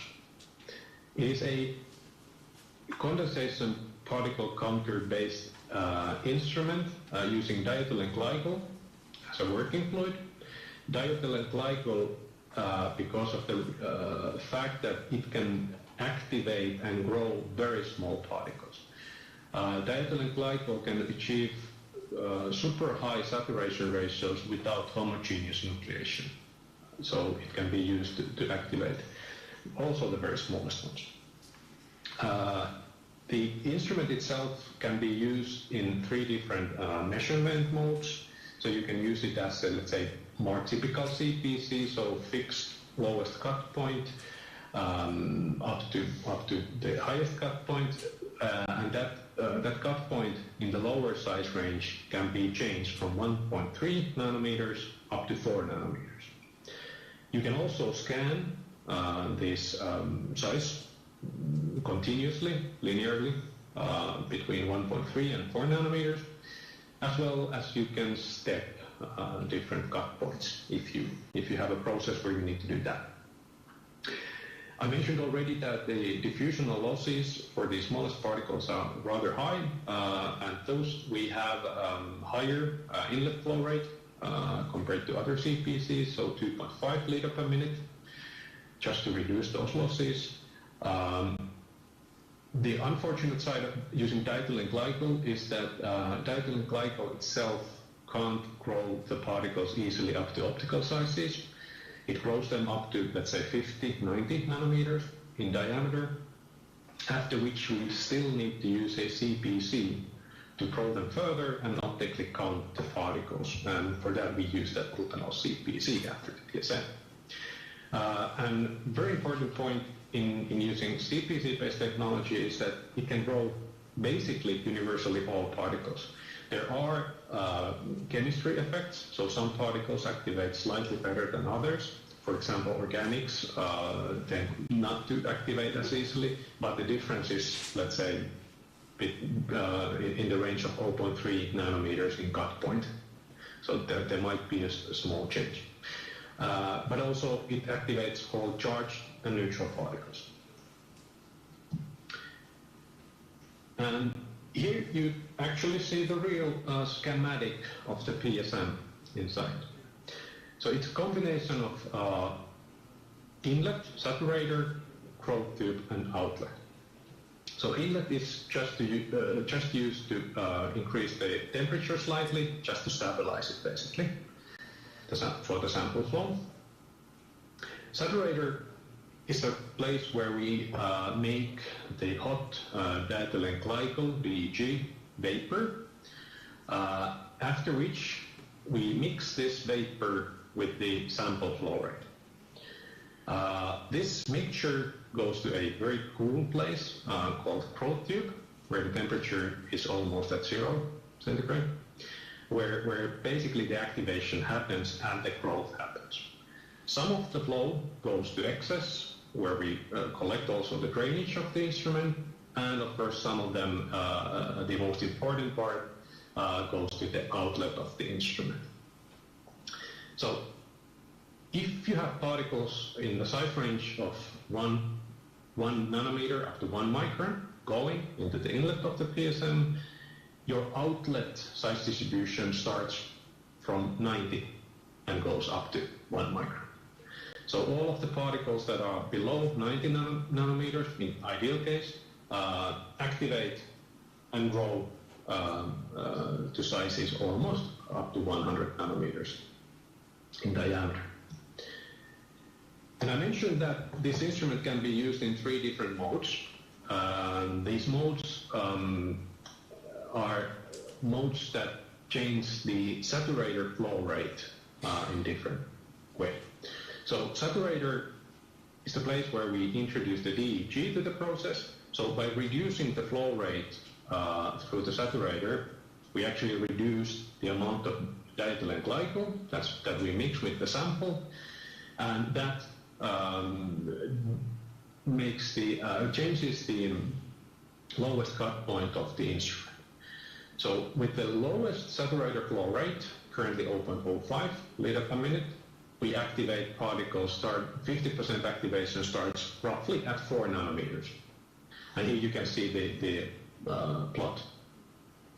And if we increase the saturator flow rate to the maximum value, then we activate already particles starting from 1.3 nanometers. That's the 50% cut point. But you still have sensitivity down to, let's say, 1.1 is the smallest particle that we can reliably calibrate in our lab. So 1.1, we still see roughly 10%. So this combination then is, after the PSM is then counted using the CPC.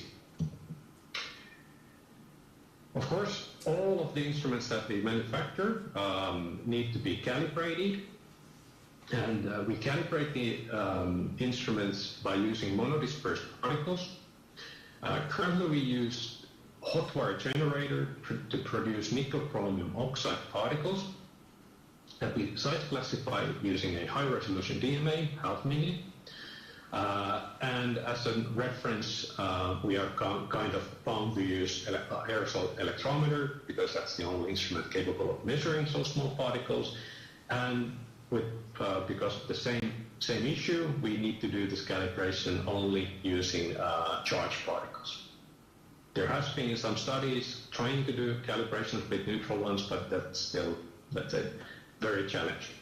But charge we can produce, highly monodispersed, and we can have a reliable reference instrument, namely aerosol electrometer. You can read more, from example, from Juha Kangasmama's paper. This was, I'm missing actually the time, but yeah, that's the title of the paper. And from the right-hand side figure, you see the result. So y-axis is the PSM efficiency, so basically the activation efficiency inside the PSM for different monodispersed particles. So for the 1.2 nanometer particle, it goes only slightly above 10%. But with the 1.3, 1.4 nanometer particles, we are starting to reach 50% activation efficiency, which relates to detection efficiency basically for the full instrument. And we get some sensitivity up to 4 nanometers. Although the sensitivity goes down when we go up with the size. Here you can see a plot by Runlong Kai, published 2018, where you have plotted the, let's say, onset saturator flow rates as a function of electrical mobility diameter. So changing the flow rate setting changes the electrical mobility diameter activated by the instrument according to this curve here.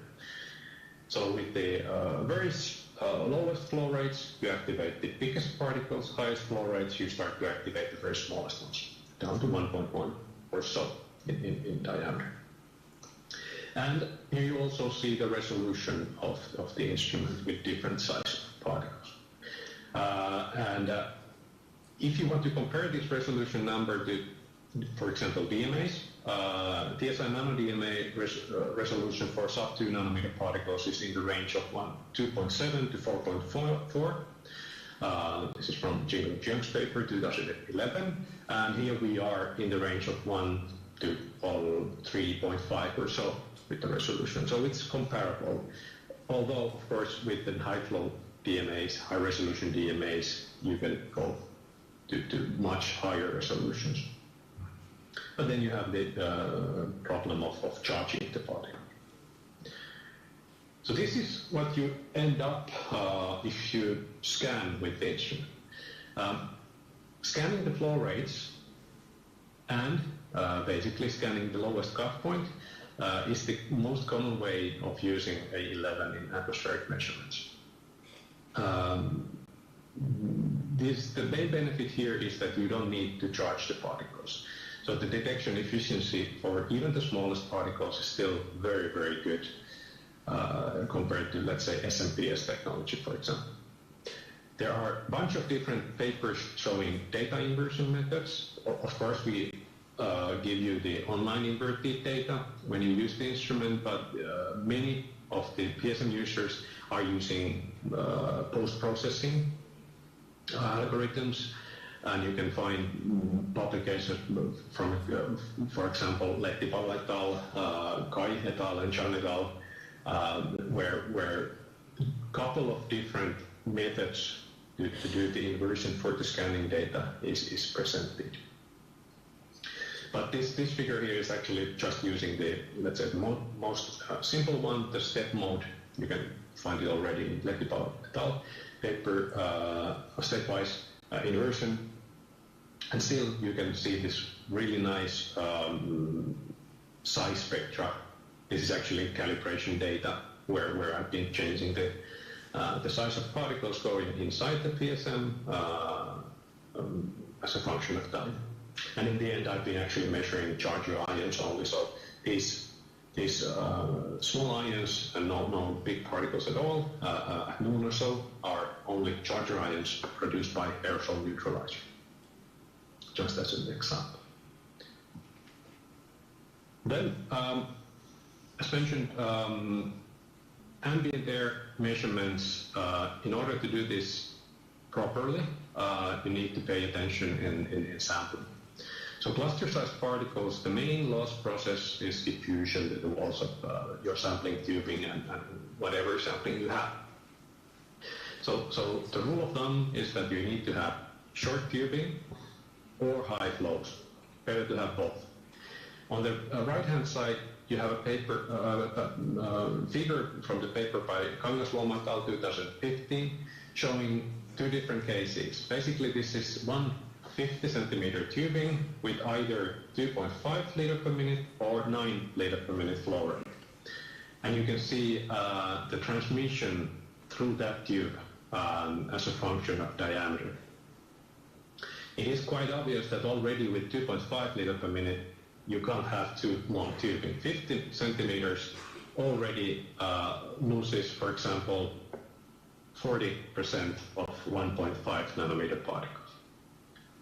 And if you don't take this into account, you will underestimate your particle concentration. Also important is to know that turbulence will increase these diffusional losses, basically because the particles see walls more often. So the flows need to stay laminar the whole time. And also, as some nanoparticles are atmospheric ions, you need to use conductive tubing. Also, with other ultrafine particle measurements, we have this rule that you need to sample with the relative humidity below 40%. That's also good to take into account. This is just one way to do it. So this is the A11 system, the PSM, the CPC, and at the inlet there is air modus nanoparticle diluter, which actually increases the sampling flow just to reduce the diffusional losses. It allows you to dilute. That's actually very often that we need to do that, for example, in highly populated places where you tend to have more pollution.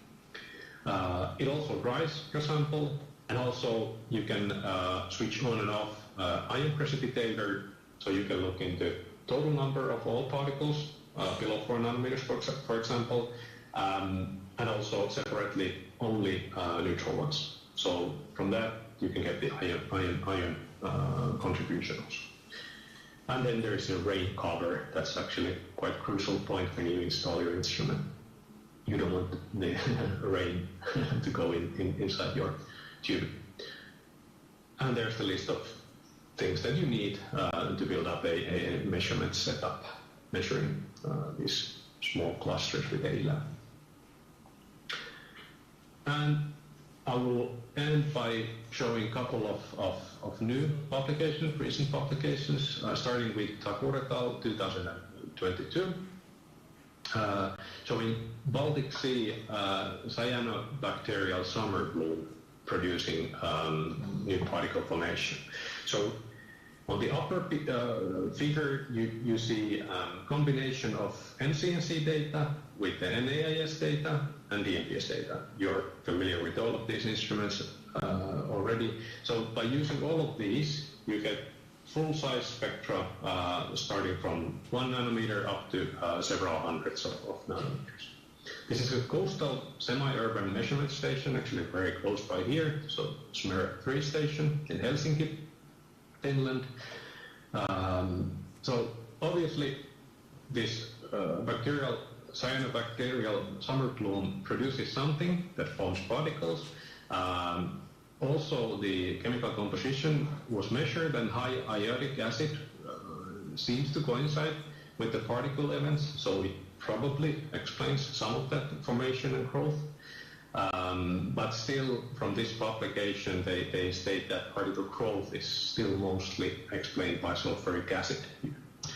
But on the lower picture, you see formation rates, and these J1.5 values you get by scanning the flows of A11 and measuring in scanning mode. And then neutral and the ion fraction is from NAS. And then I will end with a example from Cyprus. So this is Mediterranean measurement site, and this is again a combination of A11 data with NAS and SMPS from 1.1 to 736 nanometers. And the measurement station is in Cyprus, and you can again see these nice formations, particle formation events. Here, the formation rates are very comparable to urban environments, so very intense events, and as well as they also saw nocturnal particle formation. And this is, as already mentioned today, probably due to highly oxidized molecules of homes. And one thing I want to highlight in this publication, that if you look into the monthly variation of different modes and the total concentration in different modes, you can see that actually the cluster mode, so 1.1 to 3 nanometers, the total concentration, number concentration in that mode is usually higher than in nucleation mode and the other modes, actually. So the number concentration of particles is actually highest in the very smallest cluster mode. And here's my conclusions. So Hermann's A11 has already been widely used to measure 1 to 4 nanometer size distribution, as well as the total number of ultrafine particles. You can calculate and define the formation rates and growth rates from that data. And it looks like that in most of the environments that the instrument has been used, the cluster mode actually is the mode where you have the most of the number concentration. And that's it. Thank you. Yeah, thank you, Jonas. So we can have, since this talk is virtual, we can have one quick question, if any. Okay, if not, let's thank Jonas again and all the speakers of this session. Thank you very much. Right, Jonas, thank you.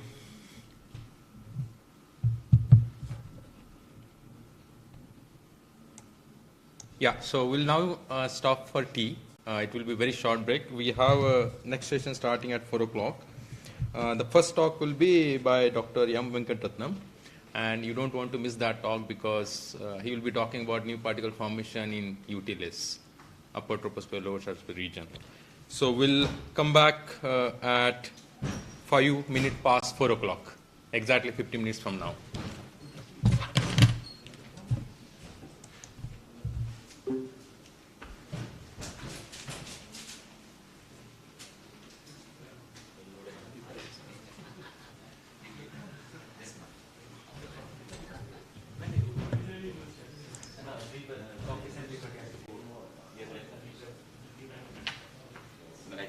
Other people also doesn't know that it has been changed. Yes. He was thinking that essential party was not being. But they can, again, of course, listen on YouTube. Yes, yeah. yes, yes. That's a good thing, actually. Live streaming.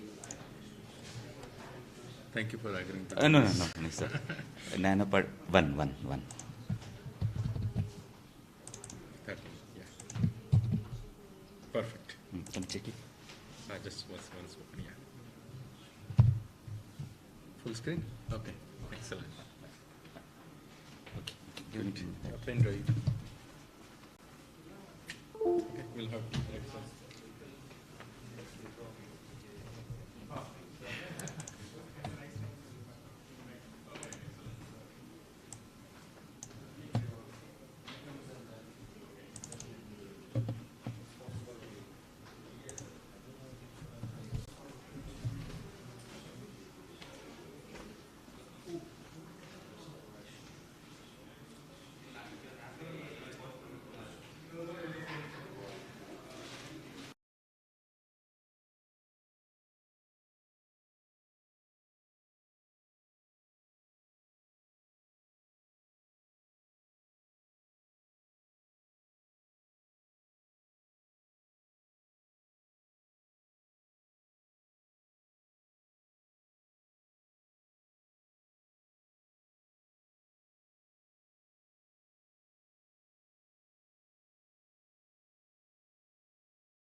a pen drive, I can take that in a pen drive. Yeah, we have a pen drive. Or otherwise, we can just try to connect this. Here we don't have. HDMI. So, do you have a pen drive? Yeah. So, give me the pen drive now.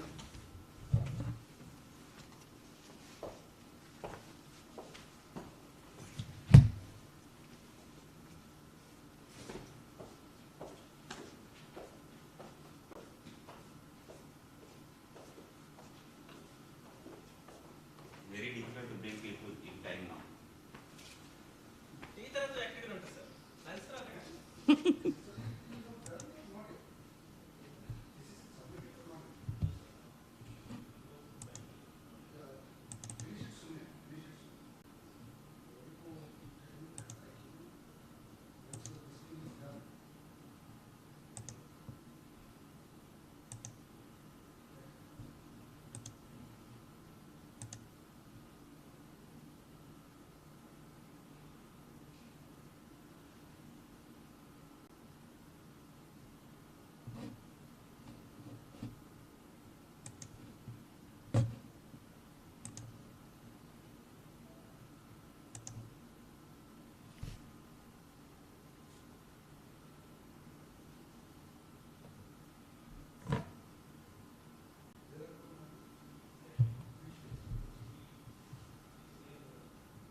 This color is very bad.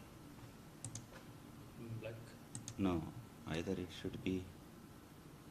Okay, that can be yellow. Yellow is good. And even that acknowledgements.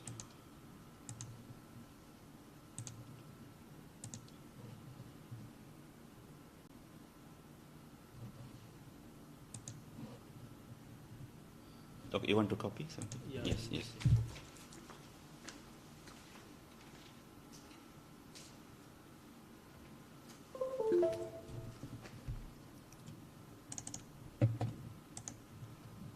Sachin sir, which is your file, sir?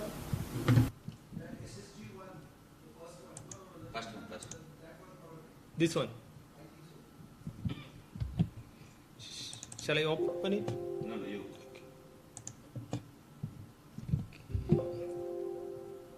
Put in your folder and open. Something happened. No. You tell repair what happens. I think it has dot in the beginning. You know, you have to copy again. I think that is not the.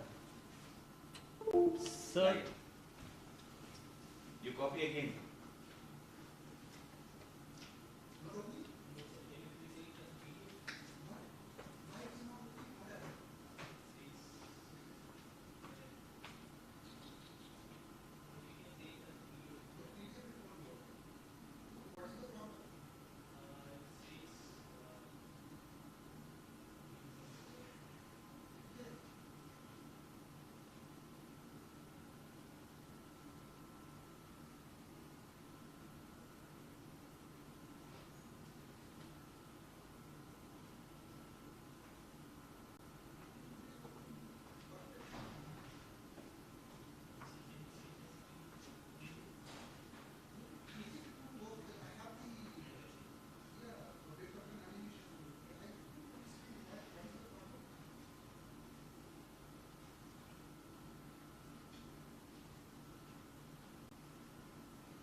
4-5 over now already.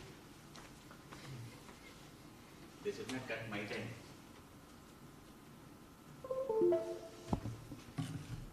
I don't know why the dot is coming. I think same problem is going to continue. Because 4 KB only, you cannot open. 4 KB. Yes, it's just 4 KB. No, you show with detail. View with detail. You right click. Okay, I think this is the file, sir. Oh, no, right click and view. You can it will come. Right click. No, view. Go to view. No, not like that. No, here, somewhere here. You right click here. And then view. Detail you put it. Detail. Now you check it which one is. So that second one is the Excel file.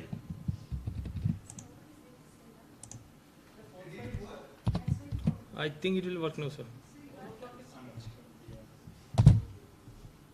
Is this one? Okay, sir. Oh, that is creating a virus actually.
Okay, are we ready? Not yet? Okay. Students, I don't see any. Matthew, please can you call them? Yeah, all of them.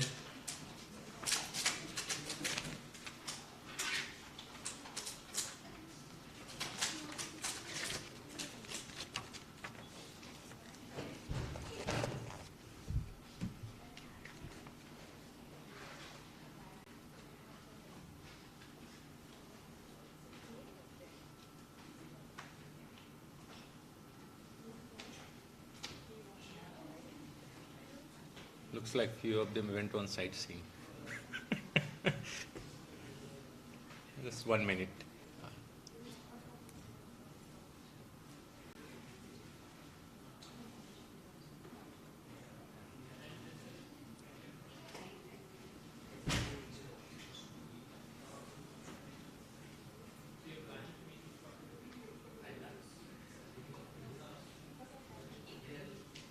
Right, then, okay, welcome back.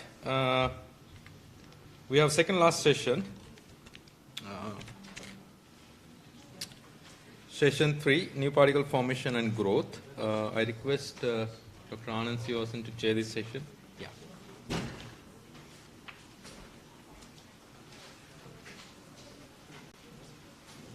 Thank you. Welcome back to the post-T session. This is session 3 on new particle formation and growth. The first talk will be given by Dr. M. Vengatratnam. Is from National Atmospheric Research Laboratory of Department of Space. He will be talking about evidence of new particle formation in the UTLS region, initial results from BATL campaigns. Dr. Vengatratnam, please. Very good evening. Please note that this my talk was scheduled in the morning session in the invited, but lesson 3 party has to go immediately, so it was shuffled. Good thing is that I got 30 minutes instead of 20 minutes because of this shuffling, thanks to Dr. Vijay. But I should thank Dr. Vijay for inviting me this. And so far you might have heard since morning the new particle formation at the surface near to our Earth's environment. But what I am going to present is little differently, and that is UTLS region. In fact, you might have seen many instruments are available, so very sophisticated instruments are available, and some instruments are being developed in recent days, which can work at the surface environment. But you see the challenge, the same instrument, suppose if you want to take to the UTLS region, it has to work with low temperatures at low pressures and see different phenomena. But thanks to NASA, who came forward to have this kind of campaigns over India, and this I'm going to present some of the salient results only. Since last 5 years, we had intense campaigns over India to address this UTLS aerosol layer, and I may not touch everybody. And in fact, I should say thank to several institutes. In fact, we started with NASA and ISRO, but later 11 institutes have joined, and thanks to Tata Institute of Fundamental Research Balloon Facility, who has facilitated this kind of balloons, and also the PRL, where they were involved in the chemical titration, and BHU Varanasi, where we have taken one more campaign at that place. Now, quickly, directly going to the topic, over Indian region in general, and this is the monthly variation of aerosol extinction obtained from the long-term LiDAR observations. This is from the micropulse LiDAR from 2010 to 2018, almost 8 years of thing. And this is from LiDAR. We have from almost 20 years of observations at NERL, Gadanki. It is close to Tirupati. I think everybody knows about where Tirupati locates. And you can see the climatological aspects. There exists an elevated layer, particularly in the Indian summer monsoon. And at the rest of the months, you can see this is the boundary altitude we got from the simultaneous launch of radio sound days. Every day we'll be launching at 12 UTC these radio sound days. And you can see this is restricted to the below boundary layer, whereas in the monsoon season, the elevated layer is persistently sitting here. One interesting thing, you can see there is a clean atmosphere here, just below the boundary layer, and almost near to the surface. Of course, this is what we expect, that because of washout, so it will be cleaned, and there is no other sources to get more aerosol here. But this is an interesting phenomenon from where this has come. Then another thing is, simultaneously we see from the LiDAR, there exists another layer. Of course, after 6-7 kilometers, there is nothing, but this layer will appear again. So this is a very common feature over Indian region. Of course, Gadanki we have seen, and several places it has been reported this part, but we are the only people who has the LiDAR, that kind of observations where we can prove that this is happening over Indian region. Now we have gone to a little bit more. How much is the contribution of this elevated layer aerosol to the total loading? Then what we did is we have separated the within the boundary aerosol extension separately. We calculated AOD, then free troposphere, and we could see, as expected from this figure, more than 80 to 90% of the aerosol loading is below the boundary layer in the winter season, whereas 80 to 90% that elevated layers are contributing in the monsoon season. Now the main question is whether this is only Indian region or what is the spatial extent. So thanks to Calypso, which is flowing from since 2006, and we have taken that same 2-3 kilometer integrated aerosol extension. And this is the spatial extent, the lower layer, and the same thing, this is the extension for the elevated aerosol layer. I mean, in the UTLS region, you can see it is almost like African region to the Asian region. This is covered, the 2-3 kilometer elevated layer, not only at Gadanki, but throughout Asian region we can see from Africa onwards. But this upper UTLS aerosol region is just restricted to the Asian anticyclone region. So this is what is very interesting here. In fact, this is going to have almost like 2 months consistently sitting there. Any pollutant entering into there, it is going to sit there. So now the question is, what is the composition and what is the source? Why it has formed like that? Then we applied the dynamical aspect to say from where it has come. We know that Indian summer monsoon has two peculiar features, that is low level jet at 850 hectopascal, where this can bring from the westward towards the Indian mainland and lot of aerosols from the Arabian Sea towards the Indian mainland. This is one source. And another source sits at 100 hectopascal, that is tropical easterly jet, that is a westward. It can also bring several air pollutants right from China towards the Bay of Bengal and over the Indian region. The most important thing is, because of the presence of anticyclone, this will be trapped there. So any pollutants or any trace gas which enter into that utilized region, it will be trapped, and 2-3 months it will not be allowed to go outside. And you can, at the same time, we should not forget that there will be a deep convection activity will be going on. Anything coming over the Indian landmass, this deep convection can take those pollutants to the free troposphere, including to the utilized region. So this is what the dynamical aspects, how these elevated layers are formed. Now once it formed, how it is dispersed. There is no other way. And in fact, this is the geopotential height. It's integrated for a long time, almost 20 years of data from Rihanna's data set. You can see this 16.75 kilometer is the geopotential height over there, and this represents the anticyclone. And Gadanki comes at the edge of this anticyclone. And the redistribution, once it's entered, there's the only possibility is the derivative circulation. There is no other way. Only that this, because of this anticyclone, at the edge of the things, the pollutants can go away, but otherwise, only the brevet option circulation can take away from this one. So, but this is not our particular topic today, but we are coming back to the aerosol. See. So, this is from Calypso, it's for 2015, integrate between 16 to 18 kilometer. You can see the from almost like the Mediterranean Sea to the East China. This can be persistently sitting here. And when we separate it with the altitude wise, you can see almost like 14 kilometers to 18 kilometers this persists.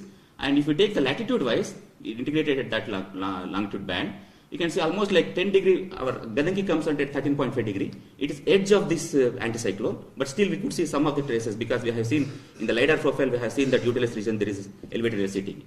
But if you go to the deeper, in Hyderabad or Varanasi or still higher, you can see the deep, a large concentration of this aerosol particle. So what we did is, we conducted the campaigns at Gadanki, because we have several surface measurements also. Then most of the observations we carried out in Hyderabad thanks to Tata Instrument Fundamental Research. And we have also gone to the interior of the anticyclone, where BHU has helped us to conduct this kind of campaign. Now, only the aerosol, or what about other trace gas? Because other trace gases are very important, particularly the water vapor.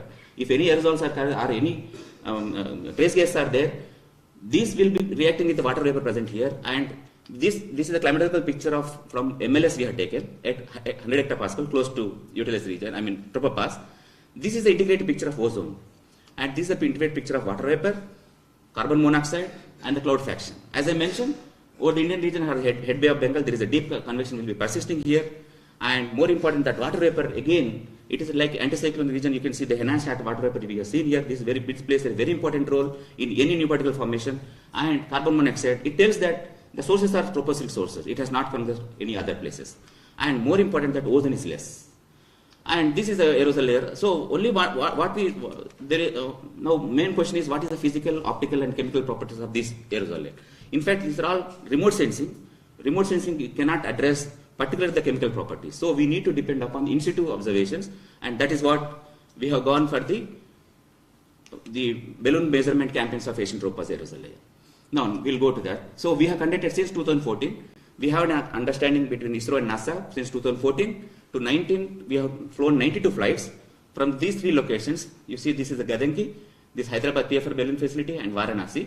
And in addition, NASA also has an agreement with Coast, Saudi Arabia, and they have done independently. But altogether, we are seeing a similar picture. So if you see, most of the balloon flights, this is from Hyderabad, Tata Institute of Fundamental Research. You can see me at 5 years back. I'm so young now. I've become a little old.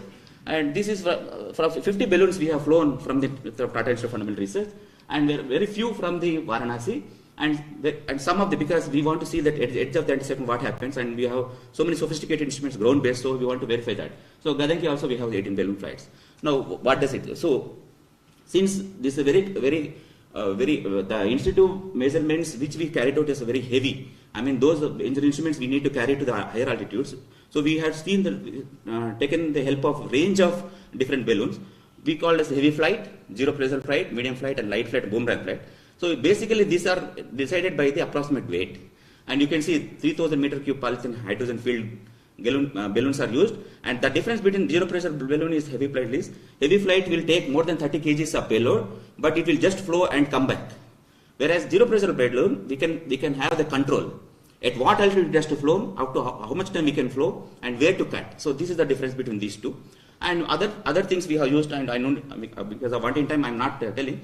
And all these results are published in Bulletin of Aeronautical Society. Only this part, the later part is not published. I'll be coming to that. Now, this is the summary statistics from 2014. We had only at Gadangi. Then we moved to Hyderabad, and continuously every year we have Hyderabad, and Varanasi also 2 years we moved, and finally that we end up with it. Because once we verified, we want first thing is the Calypso discovered at Asian Tropos aerosol very easy to write, because at the same time what I am mentioning, a deep convection will be prevailing. Are we not sensing the cloud or thin traces of the cirrus cloud, because anvils will be there? Are we missing something? So first and foremost is to confirm that is an aerosol layer or not. No, you can see the suite of payloads which we have used. The instruments include the radio sonde, ozone sonde, frostband hygrometer, and cobalt backscatter. In fact, these are all well-known features. Only thing is this is the ozone profile, meteorological profile, radio sonde, and cryogenic frostband. It's a very precise measurements of water vapor in the udderless region, where normal radio sondes fail above -40 degrees centigrade. And these are the instruments where very, very important role, like Langley optical particle counter, Wyoming optical counter 1, and we have this is only to see that you can see how the aerosol concentrate 8 channel right from 0.15 to 5 micrometer, and you can see we have gone to the 7 nanometer. That is the best availability is 7 nanometer to the 15 micrometer. And you can see there are some overlap between different instruments. In fact, these are all, at that time it was like an R&D mode, but now it has been stabilized, and we can use, and in fact some of the things has already gone to the patent level and all those things. So at that time we have used these many things, and the instrument which is kept in red color belongs to us, and the instruments which are not, this from here, they are from NASA. So altogether we have flown in a balloon, and these are some of the details, but I'll skip for the wanting of time. How the ozone sonde will give the profile, how the frostband hygrometer, the basic principle. I think I can skip this briefly. And more important, this is a compact optical backscatter aerosol detector. It's called cobalt, and it can detect both cloud and aerosol. If there is no cloud, only aerosol it will detect. If the cloud is there, it will give preference to cloud. So this is the instrument where it's very, very plays an important role in confirming this atoll layer. Then another instrument is simultaneously we launched a cloud particle sensor. This will sense only the cloud. So now we have the combination aerosol plus cloud, one sensor, only cloud, one sensor. This cloud matches, we assume that that's a pure cloud, and rest of things is an aerosol. So this is one way to exclude the thing, because there is no sophisticated instruments to really see at that altitude what is happening. Then you can see, coming to other OPCs, you can see right from 7 nanometer, there are several OPCs, optical particle counters, has been flown, including the cobalt. You see the range from the cobalt starts from this range to almost like the cloud layer, whereas these are all only the aerosol part, and there are purely cloud part. Even we have the camera, onboard camera, to take a snapshots of those cloud particle droplets. I'll just show one slide at the end. So these are the different payloads which we have flown in the balloon, and how we verified that is a real aerosol layer or not. So we depend upon the cobalt sonde. And this is the typical profile of cobalt. It includes both two channel, one 455 blue channel and infrared 940 nanometer. And the color index, which is the ratio between these two, will be the color index. If it is more than 10, we assume it's a cloud. If it is less than 10, it is an aerosol. And we also have independent observations from CPS, so we can exclude that. We have another independent observation cloud, the CFH, which gives only the water vapor. So all this combination, we can tell that which is an aerosol, which is not an aerosol. So with this combination, what we notice is this is an aerosol layer, whereas in the lower part you can see the cirrus cloud present and enhanced water vapor is seen here. But we are interested only this part. So this is a very clear indication from 14 to 18 kilometer. The thick layer is sitting in that one. So like that, now we have seen the overpass of the Calypso. We have seen that whenever the overpass is there over the Hyderabad, during those days we have launched this sondes. So the satellite is overpassing, and we have launched this kind of balloon sondes. You can see how good this our ground-based and this satellite is matching very well. This is for at coast, and these are Gadangi and Hyderabad. We have 12 flights. You can see excellent comparison between spaceborne and the ground-based in-situ measurement. So this confirms that what we are looking is an aerosol layer. It's nothing else. Now coming to these are validations. Now what are the physical properties? As I mentioned, we have two OPCs, and that is Langley OPC. One OPC will sense that 8-channel size segregated thing, and another OPC we have tied with a heating inlet. It heats up to 180 degrees. So this is basically used to see the non-volatile contribution in that one. And this is, you can see right from 12 to 24 kilometer, the particle number concentration.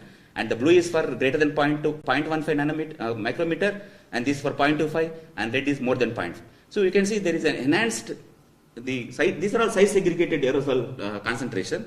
Enhanced aerosol concentration we can see at this altitude. And the particle number concentration, whether it's volatile or non-volatile, this will tell the volatile percentage. What we could see that this basically is a particles of 0.25 micrometer, and there are 80 to 90% of mostly volatile, and it's like these are very important information to see the new particle formation at later stage.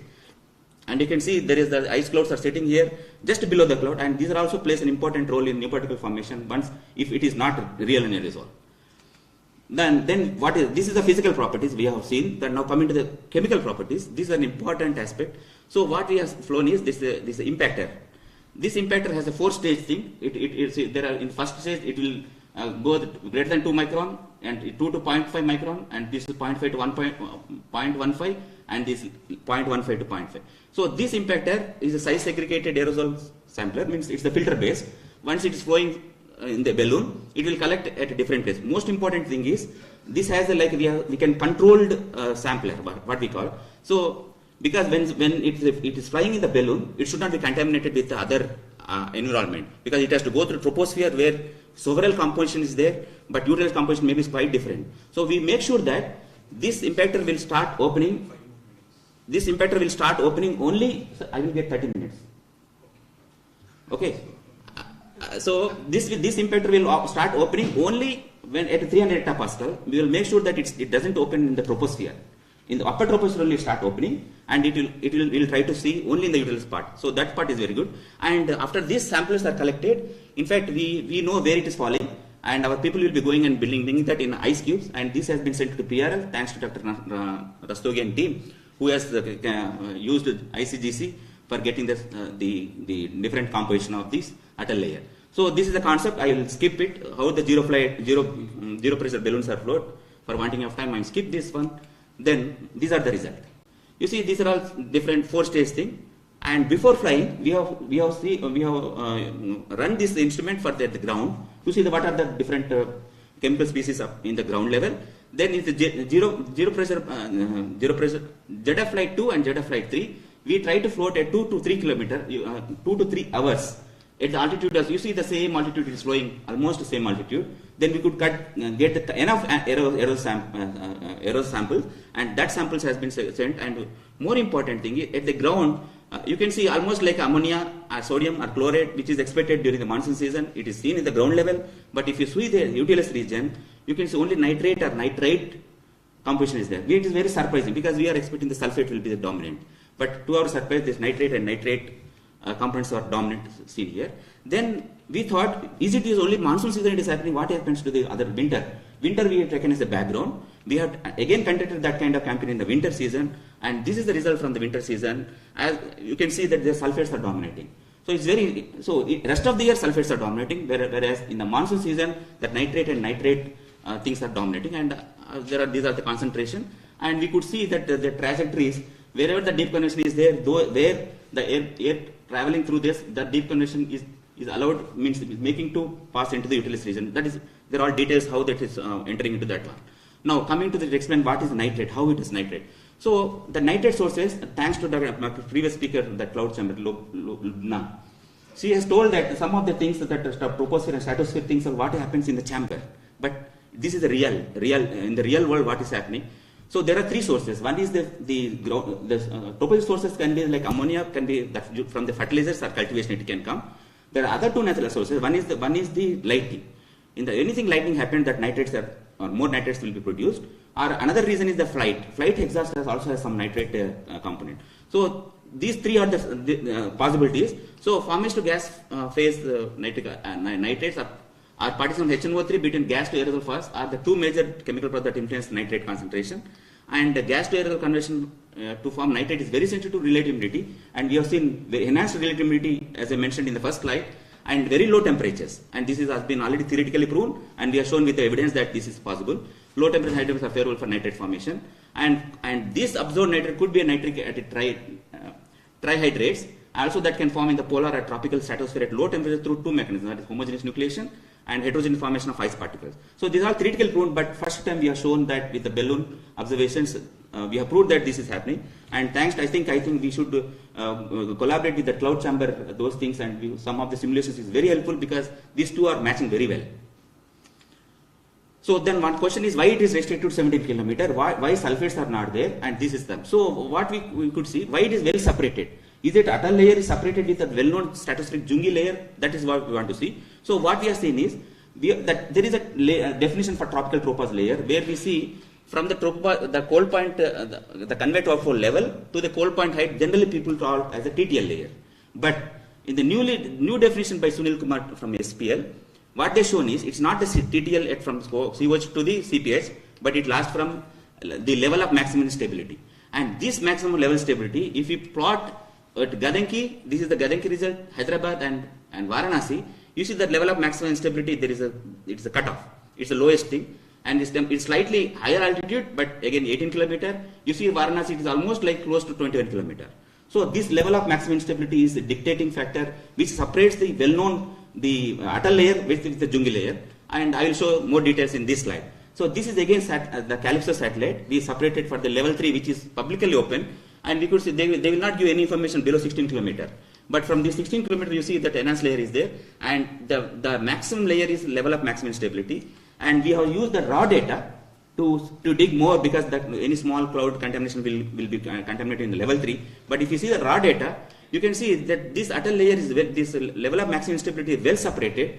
The atoll layer versus this well-known stratospheric layer. So that is maybe the reason why in the stratosphere we have not seen any sulfate content. If our balloon might have flown at 20 to 23 kilometers during the monsoon season, we might have expecting that our sulfates might be detected. But in the atoll region, these nitrates are quite dominant. And these are I will skip this. And this is one thing. One interesting thing is from the mixing condition MCPC thing, you can see these are different sizes, almost like you see 0.05 micron. 0.75 to 0.5, and you size segregate the profile right from 10 kilometers to 18 kilometers, you see that it goes on enhancement up to 0.05 micron, and from where this suddenly is coming. So this is what we assume that this is the particle, definitely because of new particle formation, not from this. If it are from anything from the transport, this kind of sudden enhancement in the different, we cannot see that. So definitely it will be like a part of new particle formation. Of course, more details has to be digged in the coming years. So this is what I am telling, that there is a camera in that where we can take a snapshots wherever the altitude which we present. So this is the typical snapshots we are taken at 5 kilometer mid troposphere and this at a utilized region. You can see this because of wanting time I skip this because this is not the main focus. So what we did is this we have first time we have confirmed that atoll is with institute measurements, and size segregated aerosol and cloud number constant profiles we got it, and first combined optical, physical and chemical characterization of the atoll we made, and evidence for new particles near the tropaz we have shown, and importance of deep conduction. Of course, we do not know from where this entering, either from troposphere or from the long range transport, we do not know, and we have tested several things, and of course WRF-Chem and GoChem model outputs also we quantify. But what is happening, there are some issues remain unaddressed.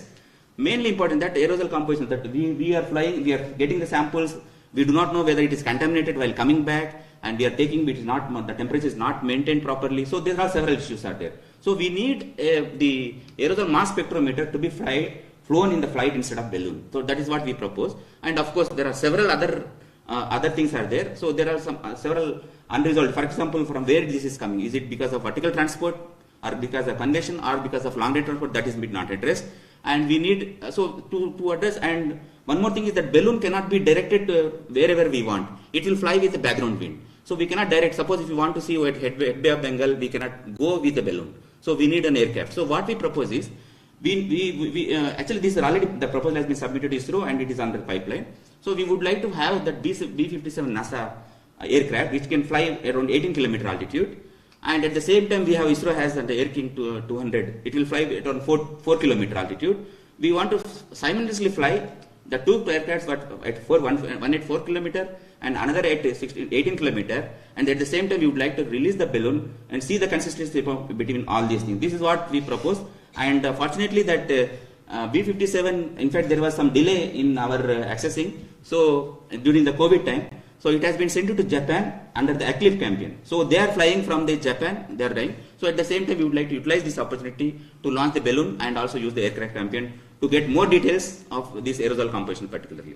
With this, I'll stop here. Thank you. I've taken a little more time.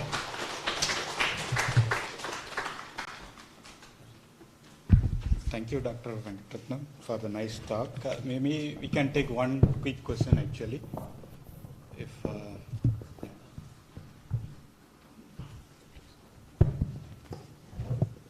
Yeah, Dr. Venkatratnam, it's a nice talk. I'm here. Yes, play. Oh, here. Somebody has raised it. No, this is laser is coming. Okay. Yeah. Showed the Atalis Asia. It is specific only to Asian region, or it's seen in the other parts of the world? No, actually anticyclones are, American anticyclone is there.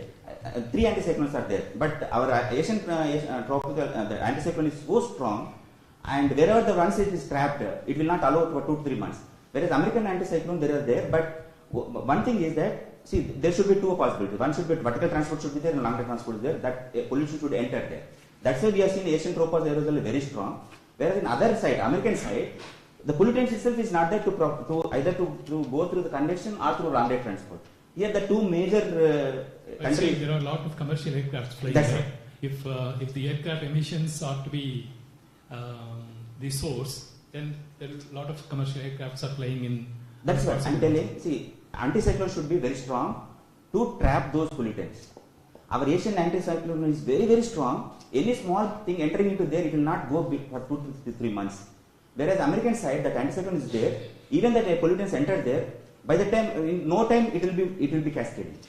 So that's why we are not able to see at other sectors. Only in the Asian region we are seeing. But main thing is that though we are seeing over Indian region, it doesn't mean that we are polluting or China is polluting. Because anywhere in the world, if it is long day transport, it is coming and entering there, it will be tracked. So that one important point is, what we have to do is, we have to understand properly whether Vertical convection is, transport is more dominating or long day transport dominating. Thank you. maybe later.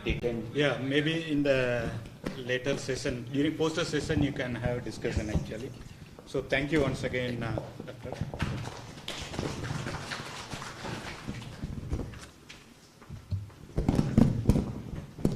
The next talk is by Professor Sachin Gunte from Indian Institute of Technology, Madras. The title is interesting. It is Reduction in Pollution Results in Another Pollution, Role and Importance of Nanoparticles. Please, Professor Sachin.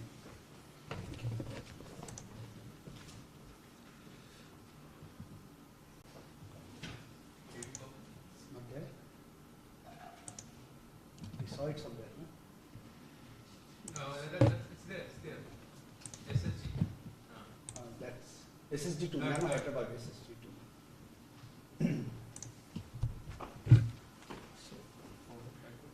Laser. Right.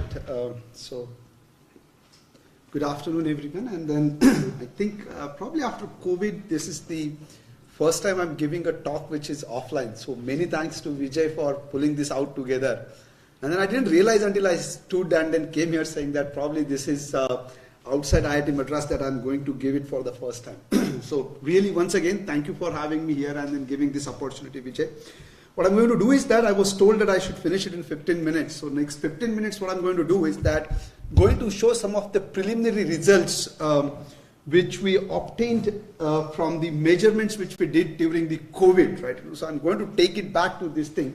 I would like to start this 2 beautiful picture, right? So I was thinking that how do I start? And then I did not really find a better picture than this from our direct measurement for this particular conference. And then I'm going to talk about these things like how the reduction in certain pollution can cause this one. So this is just a quick outline which I'm going to follow. I'll just go for the orientation purpose again, that will go through the introduction and motivation. The reduction in pollution, what do we basically mean and what did we learn out of it, that what that pollution was. We'll little bit try to touch upon the atmospheric implications from what the limited understanding which we got from the measurement, and then we'll try to extrapolate it without any evidence, however, that how and what should be the way forward based on this. Well, just to give that, I have seen this slide at some point of time and really like to include all the time, basically, that this is of course Paul Crutzen, and then he introduced this term called Anthropocene. Like, we are living in an epoch now which we call it as an Anthropocene, where the Earth's activities are no more governed by the natural activities, but we as a human have started perturbing and altering everything which is there. And one of the fact is that, of course, there is an increase in PM 2.5 concentration, and that's what I'm going to see that. Now, if you look into the geological epoch, this is what probably we are here. They say something like that in an year, you are at the December 31st, 2300 hours, 59 minutes and 59 seconds, whatsoever it is. And then here you see the evidence that how everything has exponentially gone up.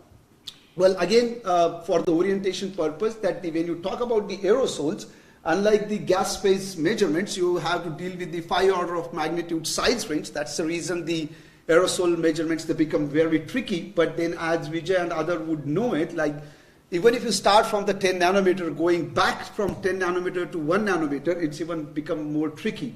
And I do not have any picture here about the cluster, but then just to put it into the perspective that what the different size ranges are, so you get an idea that why the nanoparticles are important in that sense and why are we basically talking about. When you talk about the sources, you have the primary emission, then you have the secondary formation, then they undergo the transformation and aging, and then this is probably more important for the nanoparticles. Then they play part in cloud processing, then they are wet removed, and then they are dry removed, those who not take part in the cloud processing, and this is how they complete their cycle. In short, they of course affect the biosphere, atmosphere and climate, and then of course have a very strong implication for the ecosystem health as well. We have seen this slide since morning, probably at least once, I believe. Professor Kulmala tried to show it. What it, again, for the orientation purpose, shows that if you look into the greenhouse gases and associated error bars, they are very small. So we do have an idea that what's going on, that how much CO2 you emit, how much temperature is going to increase. But the moment it comes to the aerosol cloud interaction, that the error bars are even bigger than the estimate itself. So what it means is that when you try to calculate the net estimates, that the aerosol cloud interaction represents the largest uncertainty in the current and future understanding of the climate change. How do we deal that? Well, either nor me, nor Vijay, nor any particular group or institute can do that. And that's the beauty of the aerosol climate science, is that you need a very coordinated and collaborative efforts. So what we try to do, at least focus, is that focus on the laboratory experiment, field measurement campaign, representative laboratory experiment, upscale them into the contrasting environment, India specific, put them into the process models. It can be upscaled to the regional models, India-specific parameterization development, then goes into the global atmospheric model, and then goes into the global climate model, so that you can reduce the uncertainty. And then what we do at IIT Madras in my group is only focusing on this particular aspect of this big chain, which is important as far as the climate uncertainty is considered. Since we are talking about the nano particles, I thought that it would be good to, I'm a teacher, basically, right? So it's always good to touch base upon the fundamentals of what it is.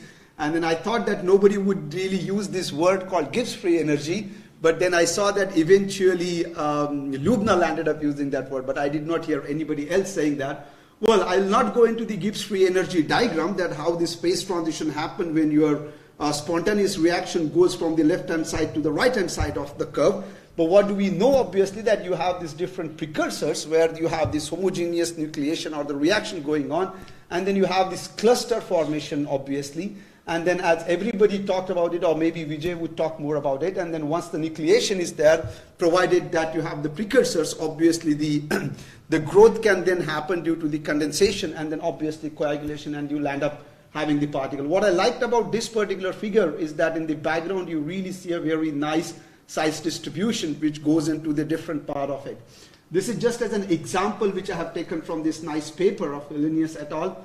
You see that, like, this is the typical banana shape, like you probably have some particles here, and then you see really a growth of the particle going on. And this is what it really shows, that what it goes, that you have condensable vapor, you have the molecule clusters, And then through these clusters, obviously, you have the pre-existing particle, and then obviously it really goes on to condense on the pre-existing particle. And that's what something which I am going to touch base upon, that what happens if you don't have the pre-existing particle and what happens when you have the pre-existing particles. Well, this research is not possible without the very motivated group which I have of my students. Really, the all credit goes to them because they do really work hard in the field and then in the lab really to kind of get these kind of a nice graphs which I'm going to show here. So a big acknowledgement to the group at IIT Madras. Now we talk about the reduction in pollution. Of course, we talked like COVID. Everybody said that during COVID the Himalaya was visible and everything. But we thought that maybe why don't we take this opportunity to just beyond and above look into that the pollution is reduced and then I could see the monument.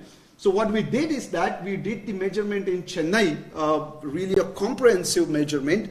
And then what we saw is that it is indeed true that if you look into this pertains to the measurement which we did, which is probably 25th of March to 5th of May 2019 and then 2020. So you would indeed see that during the first intense lockdown, there is a slight reduction in the pollution because this is just as an AOD, as a marker of how it looks like from the satellite.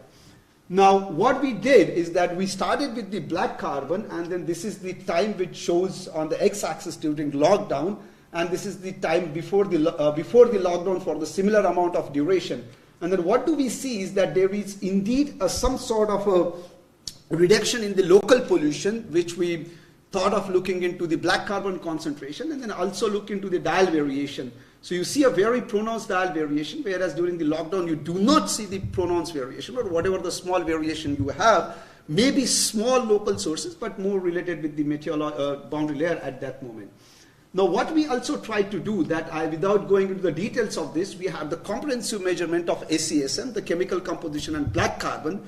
Then what we tried to look into is that we look into the sulfate, for example, which was going up into the total PM1. We saw that increase with the increase in total mass.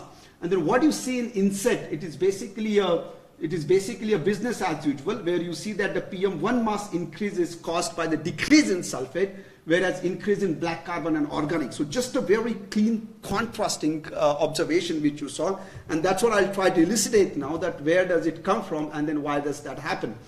Now during the lockdown, if you look into this is the time series from 11th of April till 5th of May, and then more or less black carbon on whatever the parameter which you take directly measured or converted, there is a small diurnal variation. But on this particular date, we saw a very strong increase in the PM 2.5 mass concentration, which was also corroborated by the PM 2.5 measurement, which was taken at least 5 to 6 kilometers away from IIT Madras site, where this US Embassy, they do the measurement. Now what we quickly saw is that NRPM1, that is from SESM, and PM.5 from the SMPS measurement, and we saw that there is an increase indeed in the mass concentration. Looking very detailed into the data, like what happened on that particular day, and then first thing which we did is obviously contacted Vijay saying that can you just confirm that if it is a new particle formation event. Indeed, it appeared that the beginning it was, but then the wind direction changed and there was a break in between which kind of caused a lot of interesting scenario to happen, and that's what I'm going to talk about. But for now, yes, there probably appeared to be a growth, a new particle formation event, but if not, at least a rapid, large growth event. So we kind of took that up and then saw that, if we could look into the chemistry in this, and what we did find is that corresponding to this particular time series, we had a little bit of an organics, but in the moment wind changed here, I'm not showing the wind pattern to avoid the confusion, but what we saw a strong contrast in the wind, if it is coming from north to northwest, north to northeast, it became south to southwest. And then we saw this increase in the sulfate mass fraction. Then we saw that, why does this happen? So then we divided this 24 hours into 3 factors. One is that from midnight to 8 o'clock in the morning, this is where we saw this is starting. Then 8 o'clock in the morning till 1800 hours in the evening, this is until the time we had an event. And then remaining period is shown here. Now what we did find is that, very interestingly, not that which I have at least come across, that during the new particle, or at least during the rapid growth, we saw almost 53% of the sulfate, whereas generally you would see that is the contribution which comes from the organic. Now this is something which we thought that maybe then there is some sort of a sulfate which is coming in from somewhere, which is at least causing the rapid growth of the particles. Then we did this tilt analysis and then looked into this fact that if I take the campaign average, majority of the time I receive the sulfate from the Bay of Bengal, that is the south to southeastern direction. But on the day of event, we saw that it is really coming from the north, more of the north and northwest. Now, what we really looked into is that, interestingly, around 200 kilometers south or a little bit of southwest, there is this Neyveli power plant. It's a gigantic power plant which was operational during the COVID lockdown time. And then if we go and then do into the details of it, what we indeed see is that there is a plume which is kind of coming during this particular period from this Neyveli power plant. So you have the sulfur emission which goes on to become the sulfuric acid, and then in the atmosphere what happens if you have this locally emitted anthropogenic particles are really low into the concentration, then you don't have that surface area for that vapor to condense, and then these basically kind of go on to form its own sulfuric acid particle. Under the normal circumstances, however, during the business as usual scenario, if you have these anthropogenically emitted particles, then this vapor condenses on that, and that's the reason we see a very consistently high sulfate fraction as far as the Chennai measurements are concerned. Now, what are the atmospheric implications of it? Well, one of the things which we saw is that these particles obviously had an extremely high cloud forming potential, right? You know, the potential even at the lowest supersaturation of 0.1%, because we did the size resolved CCN measurements, even at the 0.1% where you expect the dry critical dry diameter, very large dry critical dry diameter, and it was around 78%, which something which I have at least not seen of.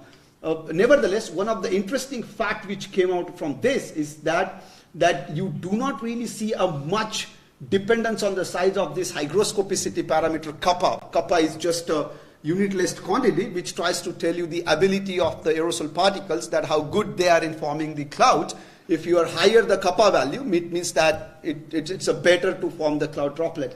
And this is something which at least I have not really observed in recent times, that you really see an extremely weak dependence of the kappa value on the size, which clearly tells you that your composition over the period that what measurements you are doing are at least not changing.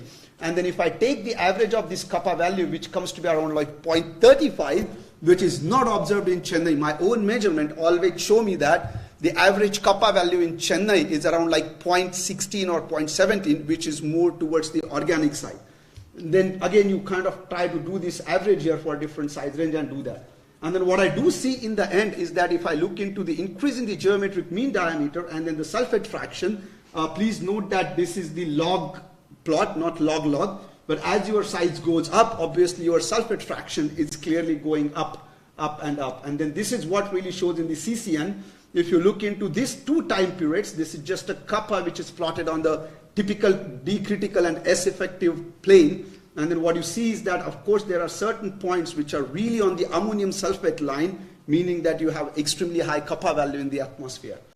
Now, just to kind of wrap this up, that what happens during the business as usual, we were quite lucky that once the lockdown was lifted up, on 23rd and then 30th and 1st of June, we saw the new particle formation events again. And then when I average this chemical composition for the same period over these 3 days, like midnight to 8 o'clock, 8 o'clock to 6 o'clock, and 6 o'clock to midnight, what I do see is that we go back to what you really expect, where you get around like 52% of the organics and then only 35% of sulfate. Whereas in the first case which I showed you, it was like 52% of the sulfate and around 35% of the organic at that time. So just to wrap this up, I still have a couple of minutes. And all right, so rapid growth sustained by the high particulate sulfate concentration, sulfate fraction, which basically came from the Neyveli power plant. The power plant emissions appear to be primary cause of high sulfate fraction in PM. That is confirmed by the stilt analysis and then additional analysis which we have done. We also looked into the potential source from the ocean, like you have the methanosulfonic acid, but that's ruled out. Under the business as usual scenario, either such a growth is suppressed due to the pre-existing aerosol or the dominated by the anthropogenically emitted organic precursors, and that's what I exactly showed you. Sulfate-rich particle exhibited strong cloud forming potential because their kappa is obviously high, and then we saw that at least during the period when we had the high sulfate concentration, it was very high. Development of the parameterization for climate models need the regional information, and one of that important aspect is that when you have a new particle formation event and then you are kind of trying to predict that whether they become the CCN or the potential CCN or not, I believe it is important for us to understand and have the information about the precursors which are causing the new particle formation event.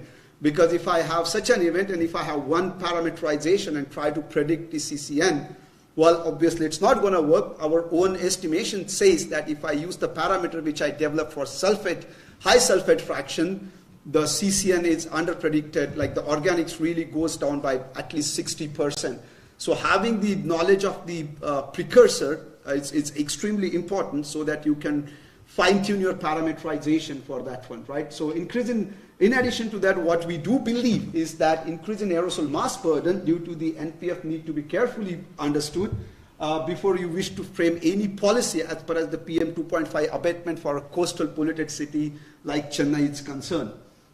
Well, I just take this opportunity to advertise some of the things which we do at IIT Madras. We have recently started a interdisciplinary dual degree program at IIT Madras in Atmospheric and Climate Sciences. If you know somebody, those who would be interested, please let them know, and then there is something which we can do. And then most importantly, we have this high altitude lab in Munnar, where we are very much open for the collaborations. Like, you know, if you would like to do some measurements, just send us a half-page proposal, send your instrument, and then we would be very happy to logistically support your students if they wish to stay there for a month or so to perform any measurements there.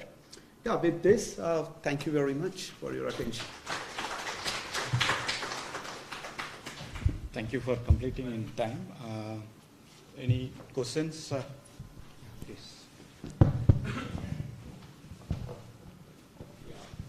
I'm Akeshoda from FMI Finland.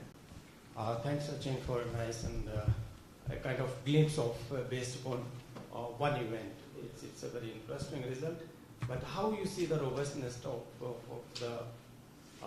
this NPF estimation for this one day? Because it seems this sulfate it's from power plant, and it seems it's a kind of regional NPF event. And if it is because the power plant is going to operate during the entire season, so why you got only one event?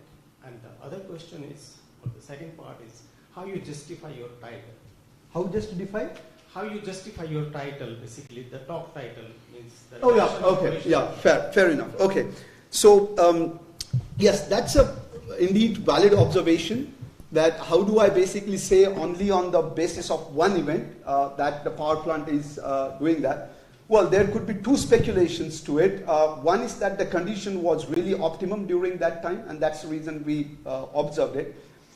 It is indeed true that during the non-lockdown period, if we look into the fraction of the sulfate which we have observed, that has the total mass of the sulfate which we have observed has not really been changed, right? You know, but then for this particular day, except that we have this high sulfate, I do not have any explanation. So I'm kind of going more of a reverse engineering. That's number one. Indeed, during this particular time of the lockdown, we did observe another event on 8th of May, but we were not really sure that if that particular event is so strong, or it is as they categorize, like, you know, unidentified. What is that you categorize it as? Unidentified, right? You know, so there is some sort of a break in between, and there were two more events where there were break because of the change in wind pattern. So it is not that we did not observe the event, but it's just that we could not confirm them as an event, right? You know, so that's the reason I chose this one aspect related with it. Like, you know, out of 4, the one event is chosen. Now, second thing is that, well, I mean, why did I chose that title? Because there is a reduction in pollution because of the COVID lockdown, and everybody was saying that it has gone down. And then for me, a poor soul, could not really understand that why did I have another pollution there, right? You know, I would have expected this day to continue like this, not to really go from like 12 microgram per meter cube to total like 36 microgram per meter cube as a by the factor of 3 increase in anything, right? You know, so then I must thought that like, okay, there must be some pollution going down and some other pollution coming in from somewhere. So when I confirmed that when it is coming from, I thought that it's really a good idea to kind of pitch in a title which will kind of stimulate some brain cells, I guess. Thank you. Thanks. Actually, I was thinking that based on Beijing work, there was some estimations about the nitrate and ozone and then ammonia. So I was thinking that we do have reduction and then increasing of the pollution. Exactly. No, we do have some of those, right? But then what happened, essentially, let me tell you that this is the question which is hunting us back, right? Even in one of the journals where we published it, they had the same question. And then when I wrote to the editor, I said that I show you the data, right? He said that, like, look, only based on the one event, it's very difficult. I said, like, look, I can't go back into the history and then tune some nab and say that, like, okay, oh God, please give me another 5 events, right? That's how it is, that's how it is. If they don't accept, they don't accept, that's it. Thank you, Sachin. And you are wonderful, basically, those who want to look at the energy at 5 o'clock. The question is that we also found this baseline scenario in North India and reported through several publications. But this was for season specific, means let's say March and April. Mm-hmm. But we found similar baseline during the monsoon season. Mm-hmm. So have we tried to compare it somewhere during the monsoon also? Because this was one episode during March, April, but during monsoon season we always find the same condition which were noted during the COVID-19. Right. Well, I mean, we did some measurements in Munnar this year, for example. The fact what happens is that the reason for the reduction in the pollutions are different. Here you did not have the emissions, whereas in the monsoon season you have the washout, right? So these are totally two different. And what I do believe because of that the processes which are governing for these kind of things may be totally different. But when I look into my Munnar data more, I would probably understand it, because there we found a concentration of like 600 particles per cc, which is somewhere slightly comparable to the Amazon, right? But then those processes are totally different. Okay, thank you very much. Thank you again, Professor Gunte. We'll move to the next speaker, Dr. Vijay Kannavade from University of Hyderabad. The title is Overview of New Particle Formation Studies in India. Right. I hope I'm audible. Yeah. I do have some energy left, I think. On a lighter note, yeah. Yeah, I invited myself, so I thank myself. Thank you very much, Vijay, for inviting me to be part of this symposium. Right. So I'll not take much of your time, and of course, I'll try to finish in 15 minutes. And my title of the talk is Overview of Atmospheric New Particle Formation Studies in India. And probably you'll understand that it's not possible to give over in 15 minutes, right? It has to be 1 hour or something, even though this particular topic is studied, in a sense that, there are not many studies, right? So what I'm going to do is, I'm not going to really go into details of each and every result, but I'm going to choose one of the studies and maybe I'll just throw some questions. What are the probably key knowledge gaps? And as Rakesh mentioned this morning, and the whole purpose of this symposium is to have close interactive deliberations and come up with some of the outcome and the way forward. What could be done, what could be the next step, and things like that. So we were just having tea and there, and we had like 2 questions. Vasanji mentioned why this particular topic, right? When we do PhD. Like if I'm doing PhD on a particular topic, I should ask myself why I'm working on this particular topic. So what I thought I'll just say here, why new particle formation? Okay, so you must have heard this morning all day. New particle formation is the largest source of aerosol numbers.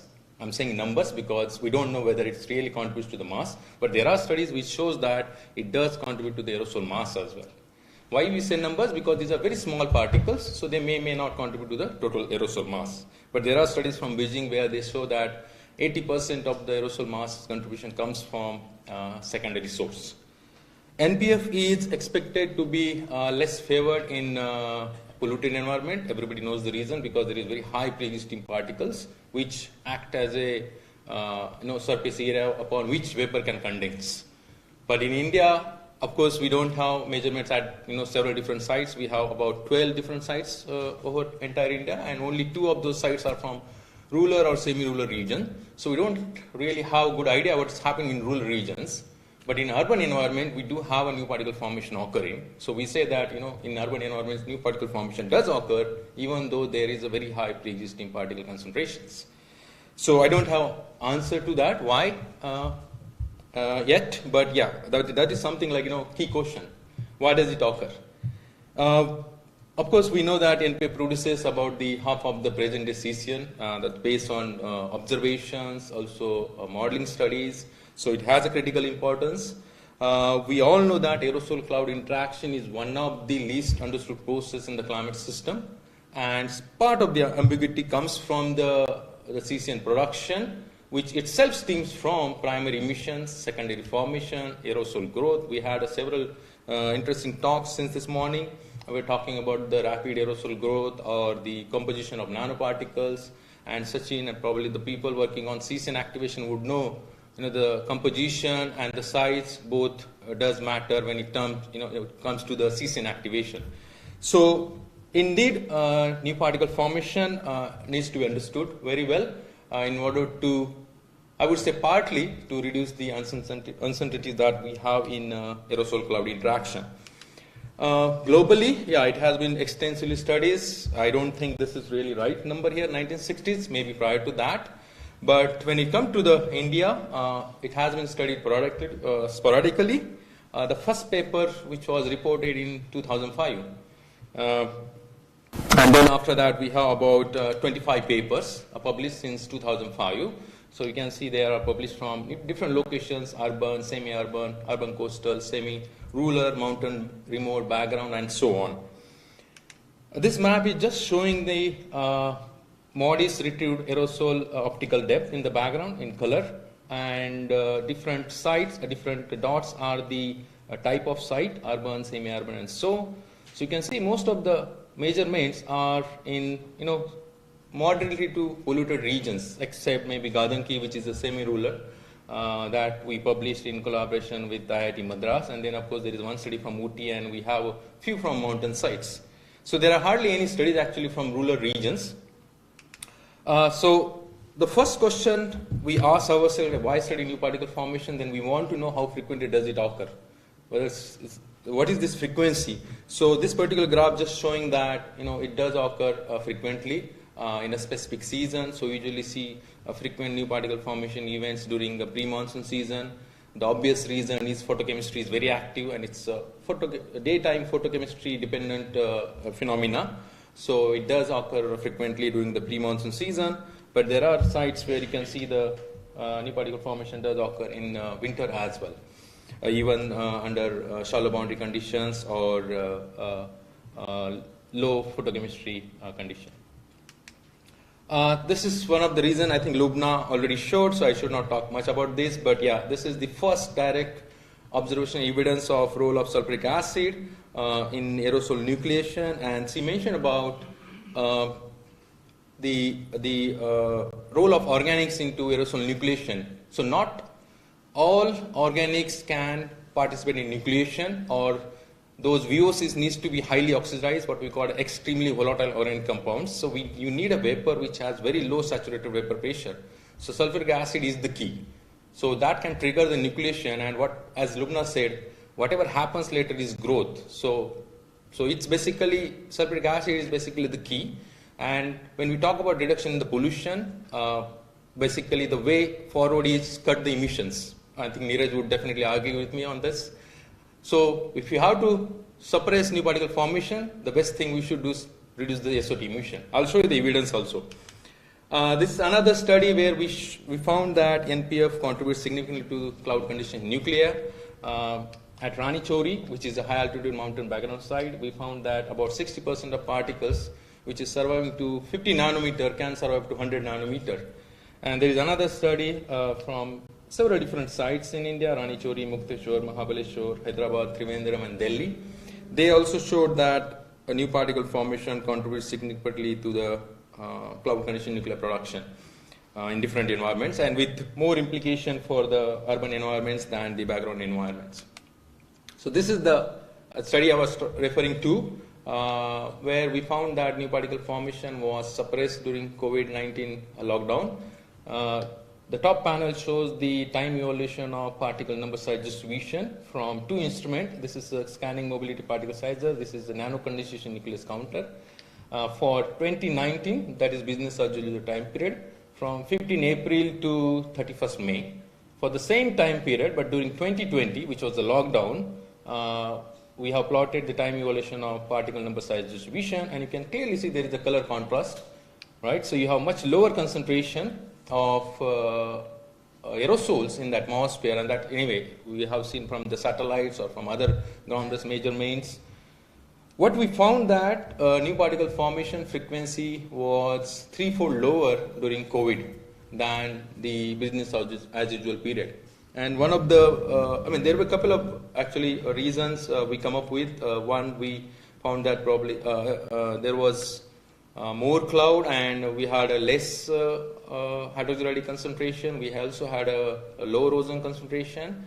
In addition to that, we had a lower precursor concentration in the atmosphere, because when we compare, so this is basically sub 3 nanometer particles, 2019 and 2020, and this is the formation rate of 1.5 nanometer particles. So this is basically the critical radius of the newly formed particle.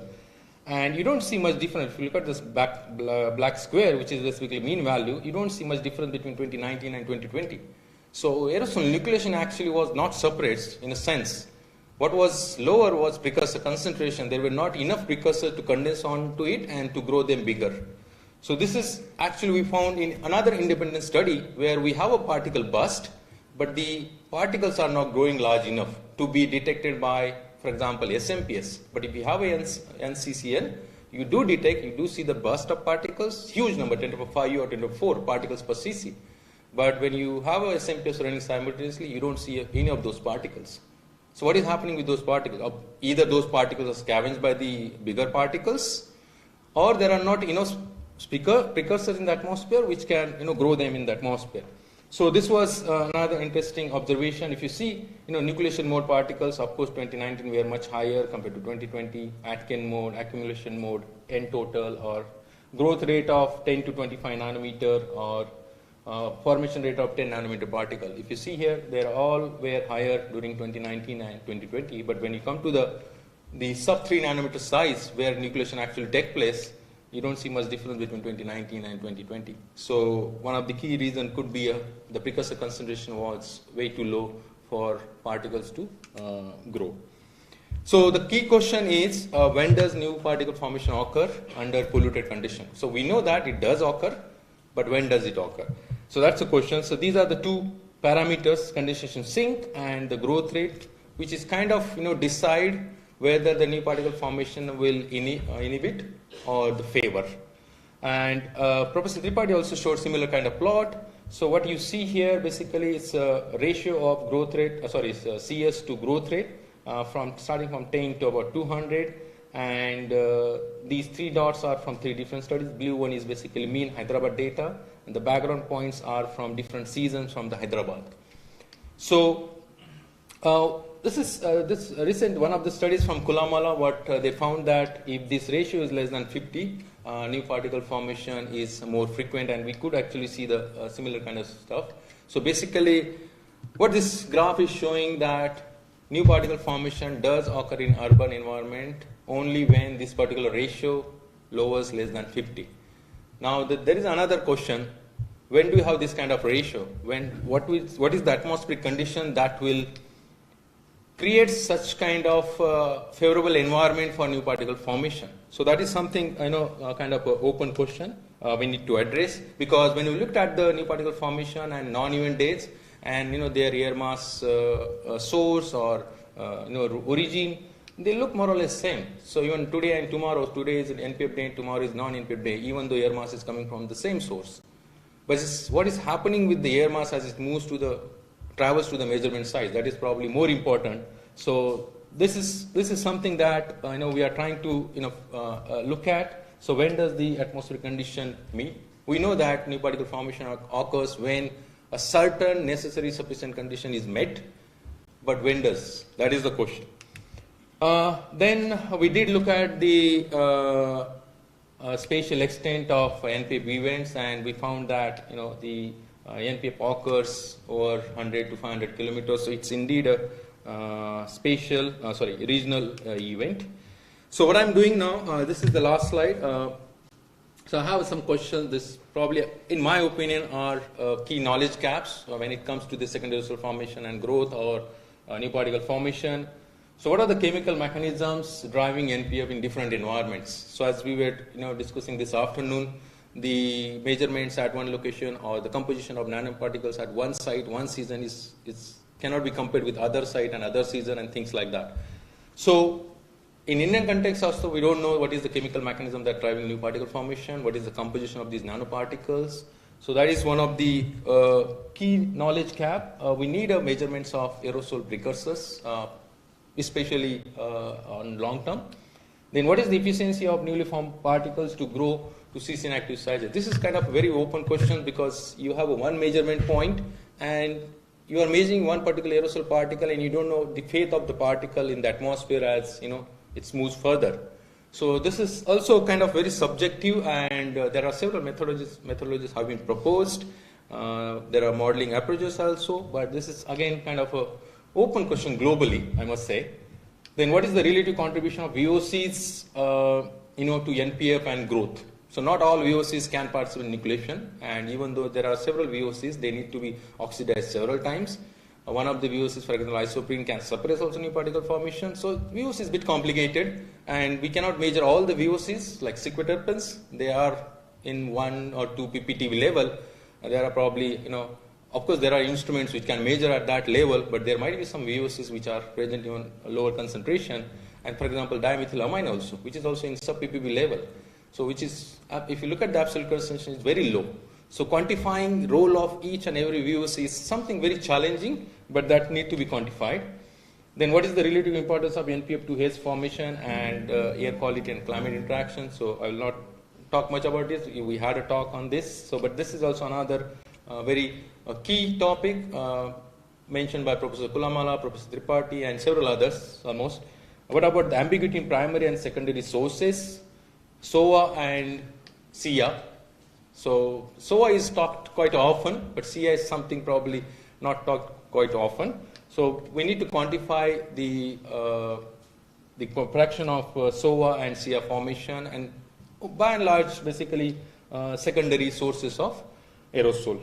So as Claudia mentioned, what we need probably is highly spatially resolved long-term measurements, long-term continuous measurements of aerosol precursors and aerosol particle, aerosol size distribution. So that could be a way forward if you want to have a superior process level understanding. Otherwise, the whole mass or the absolute mass will not tell you the process level understanding. With that, I thank you for your kind attention. And yes, these are some of the groups with have been working for past 6-7 years at the University of Hyderabad, and my research at the University of Hyderabad have been supported by several funding agencies. Thank you so much. Yeah.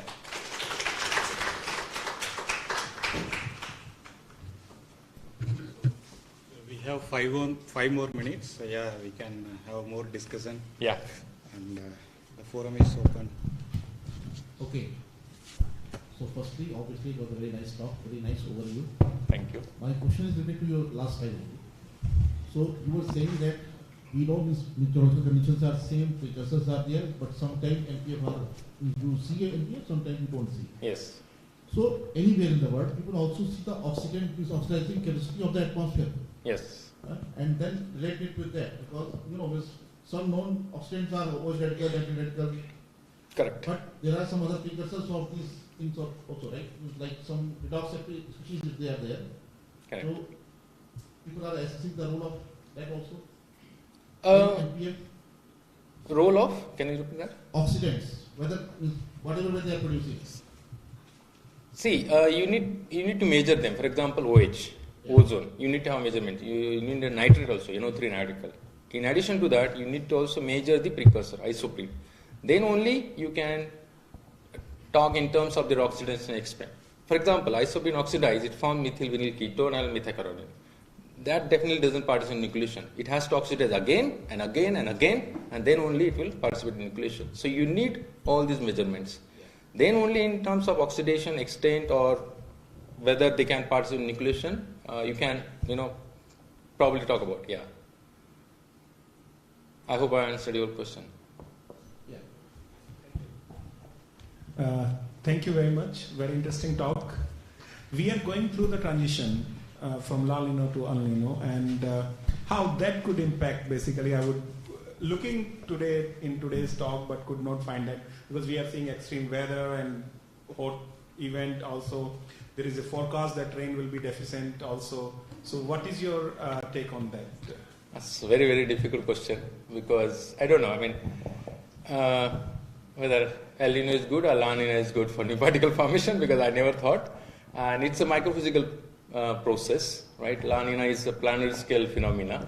So linking planetary scale phenomena with the micro scale itself is very difficult. I don't think models also can do that. So I'm just human. It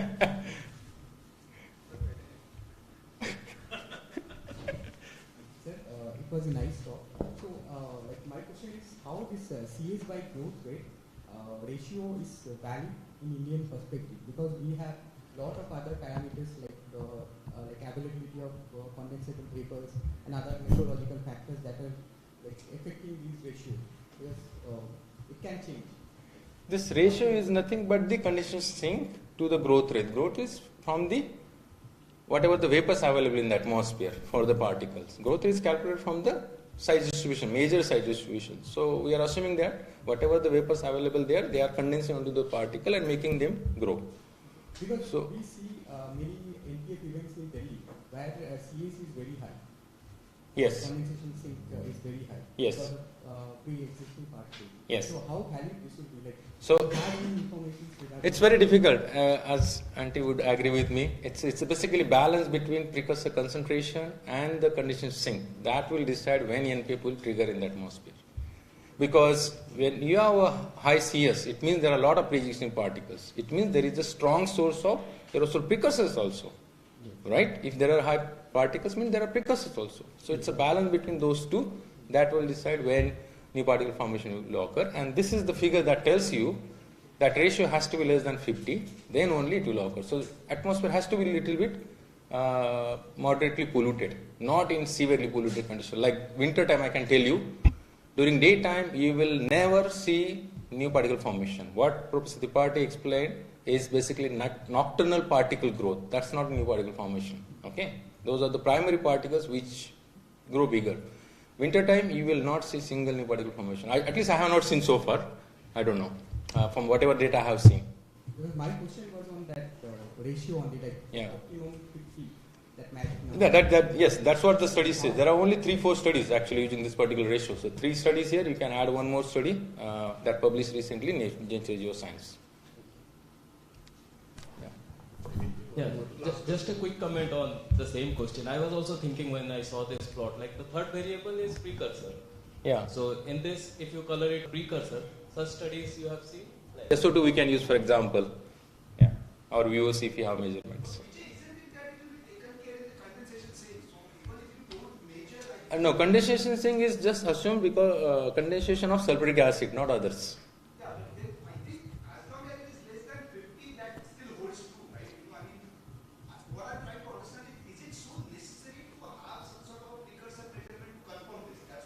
It's not necessary, but it's good to have. That is what I think I would, good to have.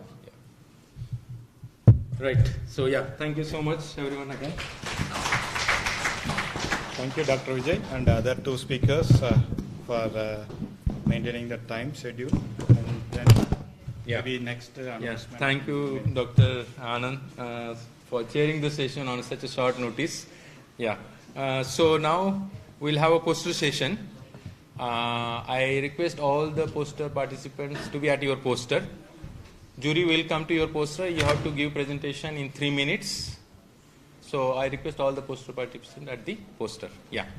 And we'll have a poster session till 6:30. Dr. Anti, will that be good? Till 6:30? Yeah, great.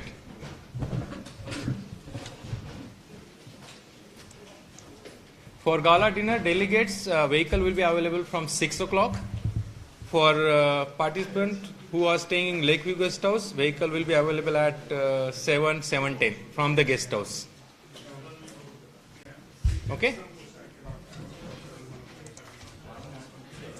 Okay, yeah. Yes.